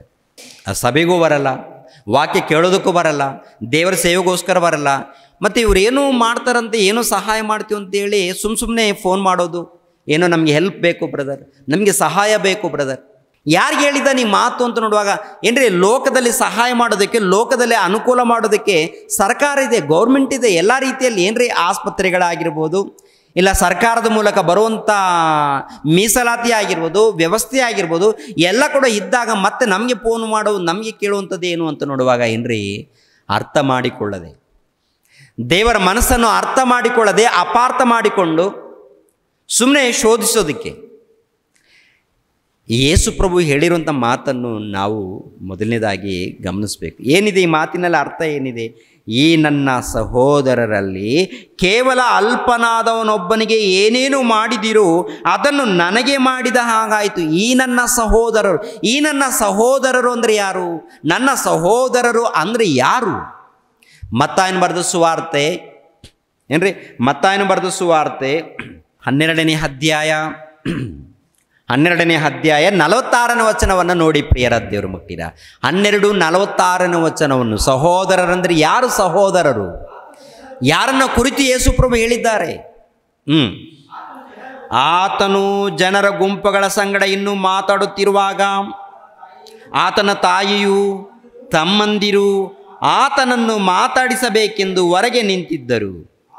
ಆಗ ಒಬ್ಬನು, ಇಗೋ ನಿನ್ನ ತಾಯಿಯು ನಿನ್ನ ಸಹೋದರರು ನಿನ್ನನ್ನು ಮಾತಾಡಿಸಬೇಕೆಂದು ಹೊರಗೆ ನಿಂತಿದ್ದಾರೆ ಅಂದನು. ಅದಕ್ಕಾತನು ಆ ಮಾತು ಹೇಳಿದವನಿಗೆ, ನನಗೆ ತಾಯಿ ಯಾರು, ನನಗೆ ಸಹೋದರರು ಯಾರು ಎಂದು ಹೇಳಿ ಶಿಷ್ಯರ ಕಡೆಗೆ ಕೈ ತೋರಿಸಿ, ಹೀಗೋ ನನ್ನ ತಾಯಿ, ನನ್ನ ಸಹೋದರರು, ಪರಲೋಕದಲ್ಲಿರುವ ನನ್ನ ತಂದೆಯ ಚಿತ್ತದಂತೆ ನಡೆಯುವವರೇ ನನಗೆ ತಮ್ಮನು ತಂಗಿಯು ತಾಯಿಯೂ ಆಗಬೇಕು. ಅಂದರೆ ನಾನು ಪರಲೋಕದಿಂದ ಬಂದಿದ್ದೇನೆ, ದೇವರ ಚಿತ್ತವನ್ನು ನೆರವೇರಿಸೋದಕ್ಕೆ ಬಂದಿದ್ದೇನೆ, ದೇವರ ಇಷ್ಟವನ್ನು ನೆರವೇರಿಸೋದಕ್ಕೆ ನಾನು ಬಂದಿದ್ದೇನೆ. ಅದೇ ಪ್ರಕಾರ ನನ್ನ ತಂದೆಯ ಚಿತ್ತವನ್ನು ನೆರವೇರಿಸುವವನೇ ನನ್ನ ತಮ್ಮನು, ನನ್ನ ತಂಗಿಯು, ನನ್ನ ತಾಯಿಯು. ಅಂದರೆ ಯೇಸು ಪ್ರಭು ಹೇಳಿರುವಂಥದ್ದು ಯಾರ ವಿಷಯದಲ್ಲಿ ಅಂತ ನೋಡುವಾಗ ನನ್ನ ಸಹೋದರರು ಅಂದಾಗ ತಂದೆಯ ಚಿತ್ತವನ್ನು ಯಾರು ನೆರವೇರಿಸೋದಕ್ಕೆ ನಿಂತಿದ್ದಾರೋ ಅವರು ಒಂದು ವೇಳೆ ಅಲ್ಪರಾಗಿದ್ದರೆ, ಅವರು ಒಂದು ವೇಳೆ ಅಲ್ಪರೂ ಆಗಿದ್ದರೆ, ಅವರು ಒಂದು ವೇಳೆ ಬಡವರಾಗಿದ್ದರೆ, ದೇವರ ಸೇವೆಯಲ್ಲಿ ಇದ್ದಂಥ ಅವರು ಬಡವರಾಗಿದ್ದರೆ, ಅಲ್ಪರಾಗಿದ್ದರೆ ಅವರಿಗೆ ನೀವು ಮಾಡಬೇಕು ಅಂತ ಹೇಳ್ತಾರೆ. ಅವರಿಗೆ ಮಾಡಬೇಕು. ತುಂಬ ಜನ ಏನ್ರಿ ವಾಕ್ಯನೂ ಕೇಳಲ್ಲ, ಯಾವಾಗೋ ಒಂದು 4 ವಿಡಿಯೋಗಳನ್ನು ನೋಡ್ತಾ ಇರ್ತಾರೆ, ಅಲ್ಲಿ ನಾವು ಸಹಾಯ ಮಾಡ್ತಾ ಇರ್ತೀವಿ, ಏನೋ ಒಂದು ಹೇಳಿರ್ತೀವಲ್ಲ, ಈ ಮಾತನ್ನು ಹಿಡಿದುಕೊಂಡು ನಮಗೆ ಸಹಾಯ ಬೇಕು ಅಂತ ಫೋನ್ಗಳು. ಪರೀಕ್ಷೆ ಮಾಡೋದಕ್ಕೆ ಫೋನ್ ಮಾಡ್ತಾರಾ ಅಥವಾ ಯಾವ ಉದ್ದೇಶದಿಂದ ಮಾಡ್ತಾರೋ ಒಂದು ಅರ್ಥ ಆಗಲ್ಲ. ಹೊರಗಡೆ ಇದ್ದವರು ನಮ್ಮ ಸಭೆಯವರಲ್ಲ, ಮತ್ತೆ ನಮಗೆ ಸಭೆಗೆ ಬರೋರು ಅಲ್ಲ. ಇನ್ನು ಕೆಲವರು ಪ್ರಿಯರ ದೇವ್ರ ಮಕ್ಕಳಿರೋ ಒಂದು ಸರಿ ಆಲೋಚನೆ ಮಾಡಿ. ಅಂದರೆ ಪ್ರಭು ಹೇಳಿರುವಂಥ ಮಾತೇನಂತ ನೋಡುವಾಗ ಏನ್ರಿ, ಲೋಕದಲ್ಲಿ ಸರ್ಕಾರ ಇದೆ, ಲೋಕದಲ್ಲಿ ಮೀಸಲಾತಿಗಳಿದೆ, ಲೋಕದಲ್ಲಿ ಬಡವರಿಗೆ ನೋಡಿಕೊಳ್ಳೋದಕ್ಕೆ ವ್ಯವಸ್ಥೆ ಇದೆ. ಒಂದು ವೇಳೆ ಲೋಕದಲ್ಲಿ ಮಾಡಬೇಕಂದ್ರೂ ಮೊಟ್ಟ ಮೊದಲು ಸುವಾರ್ತೆ ಮಾಡಬೇಕು. ದೇವರ ಪ್ರೀತಿಯನ್ನು ನೀನು ಸಾರಬೇಕು, ದೇವರ ಜ್ಞಾನವನ್ನು ನೀನು ಸಾರಬೇಕು. ಆನಂತರ ಅದ್ರ ಜೊತೆಗೆ ನಿನಗೇನು ಕೈಲಾಗುತ್ತೋ ಅದನ್ನೇ ನೀನು ಮಾಡು ಅಂತಾರೆ. ಎಲ್ಲದಕ್ಕಿಂತ ಮುಂಚಿತವಾಗಿ ದೇವರು ಹೇಳಿರುವಂಥದ್ದು ಏನು ಗೊತ್ತಾ? ಈ ನನ್ನ ಸಹೋದರ ಅಂದರೆ ದೇವರ ಕೆಲಸದಲ್ಲಿ ಇದ್ದಂಥ ಸಹೋದರ, ದೇವರ ಸೇವೆಯಲ್ಲಿ ಇದ್ದಂಥ ಸಹೋದರರು, ಅವರಿಗೆ ಮಾಡಬೇಕಂತ ಹೇಳ್ತಾರೆ ಪ್ರಿಯರೇ. ದೇವರ ಸೇವೆಯಲ್ಲಿ ಇದ್ದಂಥ ಸಹೋದರರಿಗೆ ನೀವು ಮಾಡಬೇಕು. ಒಂದು ವೇಳೆ ಬಟ್ಟೆ ಇಲ್ವಾ, ದೇವರ ಸೇವೆಯಲ್ಲಿ ಇದ್ದವರಿಗೆ ಬಟ್ಟೆ ಇಲ್ವಾ, ಅವರು ಅನಾರೋಗ್ಯದಲ್ಲಿದ್ದಾರಾ, ಅವರು ಬಾಧೆಯಲ್ಲಿದ್ದಾರಾ, ಸೇವೆಯಲ್ಲಿದ್ದವರು ಬಾಧೆಯಲ್ಲಿದ್ದಾರಾ? ತಂದೆ ಚಿತ್ತವನ್ನು ನೆರವೇರಿಸೋದಕ್ಕೆ ಇದ್ದಂಥವರು, ತಂದೆ ಚಿತ್ತವನ್ನು ನೆರವೇರಿಸೋದಕ್ಕೆ ಸಭೆಯಲ್ಲಿದ್ದಂಥ ವಿಶ್ವಾಸಿಗಳಾಗಿರ್ಬೋದು, ಸಭೆಯಲ್ಲಿದ್ದಂಥ ಸೇವಕರು ಆಗಿರ್ಬೋದು, ಯಾರಿದ್ದರೂ ಪರವಾಗಿಲ್ಲ, ಅಂಥವ್ರಿಗೆ ಮಾಡಿದಾಗ ನನಗೆ ನೀವು ಮಾಡಿದ ಹಾಗೆ ಅಂತ ಹೇಳ್ತಾರೆ. ಸೇವೆ ನನಗೆ ನೀವು ಮಾಡಿದ ಹಾಗೆ. ಮೊಟ್ಟ ಮೊದಲು ಪ್ರಿಯರಾದ ದೇವರ ಮಕ್ಕಳಿರ ದೇವರ ಮನಸ್ಸನ್ನು ಅರ್ಥ ಮಾಡಿಕೊಂಡು ದೇವ್ರಿಗೋಸ್ಕರ, ಅಂದರೆ ದೇವರ ಸೇವೆ ನಿಮಿತ್ತವಾಗಿ ನಾವು ಕಷ್ಟಪಡಬೇಕಾಗುತ್ತೆ ಈ ಲೋಕದಲ್ಲಿ. ಅದಕ್ಕೆ ಏನ್ರಿ, ವರ್ಷದಲ್ಲಿ ಒಂದು 4-5 ಸಾರಿ ನಾವು ಮೀಟಿಂಗ್ಗಳು ಯಾಕೆ ಏರ್ಪಾటు ಮಾಡ್ತೀವಿ ಹೇಳಿ ಪ್ರಿಯರೇ? 4-5 ಸಾರಿ ವರ್ಷದಲ್ಲಿ 4-5 ಸೆಮಿನಾರ್ಗಳು ಯಾಕೆ ಏರ್ಪಾటు ಮಾಡ್ತೀವಿ ಹೇಳಿ? ದುಡ್ಡು ಬರುತ್ತಾ, ಖರ್ಚಾಗುತ್ತೆ ಪ್ರಿಯರೇ? ಖರ್ಚಾಗುತ್ತೆ. ನಮಗೆ ಕಣ್ಣಿಗೆ ಸುಖವಾಗಿ ನಿದ್ದೆ ಇರುತ್ತಾ ಅಥವಾ ಏನೋ ಹಾಯಾಗಿ ಎಲ್ಲರೂ ಬಂದಿದ್ದಾರೆ ಸುಖವಾಗಿ ನಿದ್ದೆ ಇರುತ್ತಾ? ಕಣ್ಣಿಗೆ ನಿದ್ದೆ ಇರಲ್ವ? ಎಲ್ಲರೂ ಮಲ್ಕೊಂಡ ಮೇಲೆ ಎಲ್ಲರೂ ಪ್ರಶಾಂತವಾಗಿ ನಿದ್ದೆ ಮಾಡ್ತಾ ಇದ್ದಾರಲ್ಲ, ಅದನ್ನು ಕೂಡ ಗಮನಿಸ್ತಾ ಇರ್ತೀವಿ. ಒಂದು ವೇಳೆ ಯಾರಾದರೂ ಅನಾರೋಗ್ಯದಲ್ಲಿದ್ದಾರಾ, ಯಾರಾದರೂ ಮತ್ತು ತೊಂದರೆಗಳಲ್ಲಿದ್ದಾರಾ, ಅದನ್ನು ಗಮನಿಸಬೇಕು. ಊಟ ಮಾಡಿದ್ದಾರಾ ಮಾಡಿಲ್ವ, ಅದನ್ನು ಗಮನಿಸಬೇಕು. ಯಾಕೆ? ದೇವರು ತನ್ನ ಪ್ರಿಯ ಮಕ್ಕಳು ದೇವರು ತನ್ನ ಮಕ್ಕಳು ಬರ್ತಾ ಇದ್ದಾರಲ್ಲ, ಆ ಮಕ್ಕಳಿಗೆ ಒಂದು ತುತ್ತು ಅನ್ನ ಕೊಟ್ಟಾಗ, ಆತ್ಮಿಕವಾದಂಥ ಜ್ಞಾನ ಕಲಿಸಿದಾಗ ಆ ಆಶೀರ್ವಾದ ನಮಗೆ ಸಿಗುತ್ತೆ. ಈ ಕೆಲಸದಲ್ಲಿ ಯಾರು ಭಾಗಿಗಳಾಗ್ತಿರೋ ಅವರಿಗೆ ಸಿಗುತ್ತೆ ಪ್ರಿಯ. ಆ ಆಶೀರ್ವಾದವನ್ನು ಪಡ್ಕೊಳ್ಬೇಕು ಎಂಬ ಉದ್ದೇಶದಿಂದ ಎಲ್ಲರನ್ನು ಕರೆಸ್ತಾ ಇರ್ತೀವಿ. ಬನ್ನಿರಿ ಮಕ್ಕಳಿರ, ನಮ್ಮ ಸ್ವಾರ್ಥ ಏನು ಗೊತ್ತಾ? ದೇವ್ರ ಮೂಲಕ ಆಶೀರ್ವಾದವನ್ನು ಪಡ್ಕೊಳ್ಬೇಕು ಅನ್ನುವಂಥದ್ದು ನಮಗೆ. ಆನಂತರ ನಿಮಗೆ ಏನು ಗೊತ್ತಾ? ವಾಕ್ಯಗಳನ್ನು ನಿಮಗೆ ತಿಳಿಸಿ ನೀವು ಕೂಡ ದೇವರಿಗೆ ಹತ್ತಿರ ಆದರೆ, ನೀವು ಕೂಡ ಹೀಗೆ ನಿಮ್ಮ ಪ್ರಾಂತಗಳಲ್ಲಿ ಸೇವೆ ಮಾಡಿದ್ರೆ ನಿಮಗೂ ಆತ್ಮಿಕವಾದಂಥ ಆಶೀರ್ವಾದ ಸಿಗುತ್ತೆ.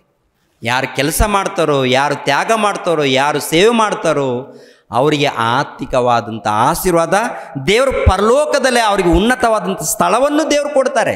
ಅದನ್ನು ಪಡ್ಕೊಳ್ಬೇಕಾದ್ರೆ ಈ ಲೋಕದಲ್ಲಿ ಪ್ರಿಯರಾದ ದೇವರ ಮಕ್ಕಳಿರ ಸಭೆ ಇದ್ದಾಗ ವಾಕ್ಯದ ಪ್ರಕಾರ ಸಭೆಯಲ್ಲಿ ನಡೀತಾ ಇದೆಯೋ ಅಲ್ಲಿಗೆ ನಾವು ಕೈಲಾದರೂ ಹೋಗಬೇಕು, ಕೇಳಬೇಕು, ತಿಳ್ಕೊಳ್ಬೇಕು, ಕೆಲಸ ಮಾಡಬೇಕು, ಪ್ರಯತ್ನ ಮಾಡಬೇಕು.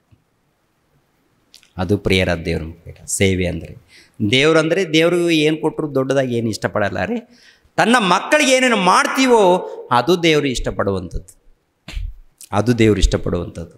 ಅದೇನ ಮೊಟ್ಟ ಮೊದಲು ವಾಕ್ಯಕ್ಕೆ ಸಂಬಂಧಪಟ್ಟಿರುವಂಥ ಕಾರ್ಯಕ್ರಮ ನಡಿಬೇಕು. ಆನಂತರ ನೀವು ಊಟ ಮಾಡಿಸ್ತೀರಾ ಅಂದರೆ ನಮ್ಮ ಸಭೆಯಲ್ಲಿ ಎಲ್ಲರಿಗೂ ಕೆಲವರಿಗೆ ನಿದ್ದೆ ಇರಲ್ಲ, ಸೇವಕರು ಇರ್ತಾರೆ ಅವ್ರಿಗೂ ನಿದ್ದೆ ಇರಲ್ಲ, ವಾಕ್ಯ ಹೇಳೋರು ಇರ್ತಾರೆ ಅವ್ರಿಗೂ ನಿದ್ದೆ ಇರಲ್ಲ, ಇನ್ನು ಕೆಲವರು ಸ್ತ್ರೀಯರಿಗೂ ನಿದ್ದೆ ಇರಲ್ಲ.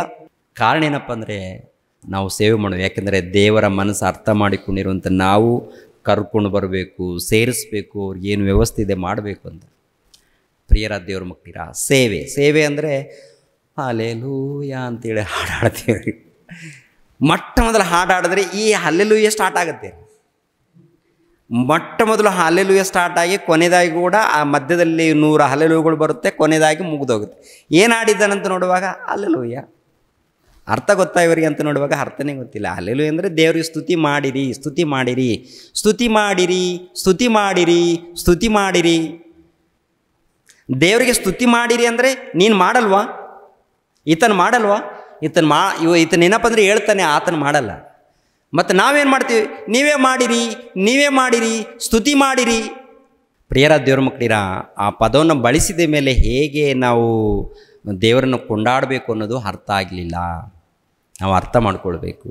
ಕೊನೆ ದಿನಗಳಲ್ಲಿ ಅರ್ಥ ಮಾಡಿಕೊಂಡು ಸೇವೆ ಮಾಡಬೇಕು. ಸೇವೆ ಅಂದರೆ ಸುಮ್ಮನೆ ತುಟಿ ಮಾತುಗಳಿಂದ ಹೊಗಳೋದಲ್ಲ ಏನ್ರಿ, ತುಟಿ ಮಾತುಗಳಿಂದ ಮಾತಾಡೋದು ಅಲ್ಲ.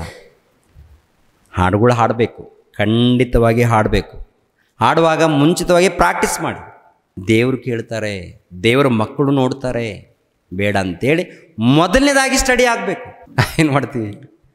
1-2 ಸಾರಿ ಕಲ್ತಿರ್ತೀವಿ ಪ್ರೇಯರೇ, ಕೇಳಿರ್ತೀವಿ ಪ್ರೇಯರೇ, ಬುಕ್ಸ್ ಇದೆಯಲ್ವಾ, ಬಂದ್ಬಿಡುತ್ತಾ? ಏನಾದರೂ ನೀನು ನಿಂತ್ಕೊಂಡ್ರೆ ಬಂದ್ಬಿಡುತ್ತಾ? ಏನಪ್ಪ ಅಮ್ಮ ಬಂದ್ಬಿಡುತ್ತಾ? ಚೆನ್ನಾಗಿ ನೀನು 10 ಸಾರಿ ಪ್ರಾಕ್ಟೀಸ್ ಮಾಡಿದ್ರೆ ಬರುತ್ತಮ್ಮ, ಬರುತ್ತೆ ಮಗಳೇ, ಬರುತ್ತೆ ಮಗನೇ. ಪ್ರಾಕ್ಟೀಸ್ ಮಾಡು ಚೆನ್ನಾಗಿ. ಯಾರೋ ಏನು ಅಂದ್ಕೊಳ್ತಾರೆ ಬೇಡ, ಯಾರು ಏನು ಅಂದ್ಕೊಂಡ್ರೆ ನಮ್ಗೆ ಅವಶ್ಯಕತೆ ಇಲ್ಲ. ಪ್ರಾಕ್ಟೀಸ್ ಮಾಡೋಣ, ದೇವರನ್ನ ಘನಪಡಿಸೋಣ, ಅದಲ್ವಾ? ನಿನ್ನ ಸ್ವರ ಚಿಕ್ಕದಿದೆಯಾ ದೊಡ್ಡದಿದೆ ಬೇಡ, ನಿನ್ನ ಸ್ವರದಿಂದ ದೇವರ ಸೇವೆ ಮಾಡು. ನಿನ್ನ ಸ್ವರದಿಂದ ದೇವರನ್ನ ಘನಪಡಿಸು, ಸ್ತುತಿಸು, ಆರಾಧಿಸು, ಸೇವೆ ಮಾಡು, ಕೆಲಸ ಮಾಡು. ಎಲ್ಲದರಲ್ಲಿ ಇರಬೇಕು. ದೇವರು ನಮ್ಮನ್ನು ಇಷ್ಟಪಡಬೇಕು.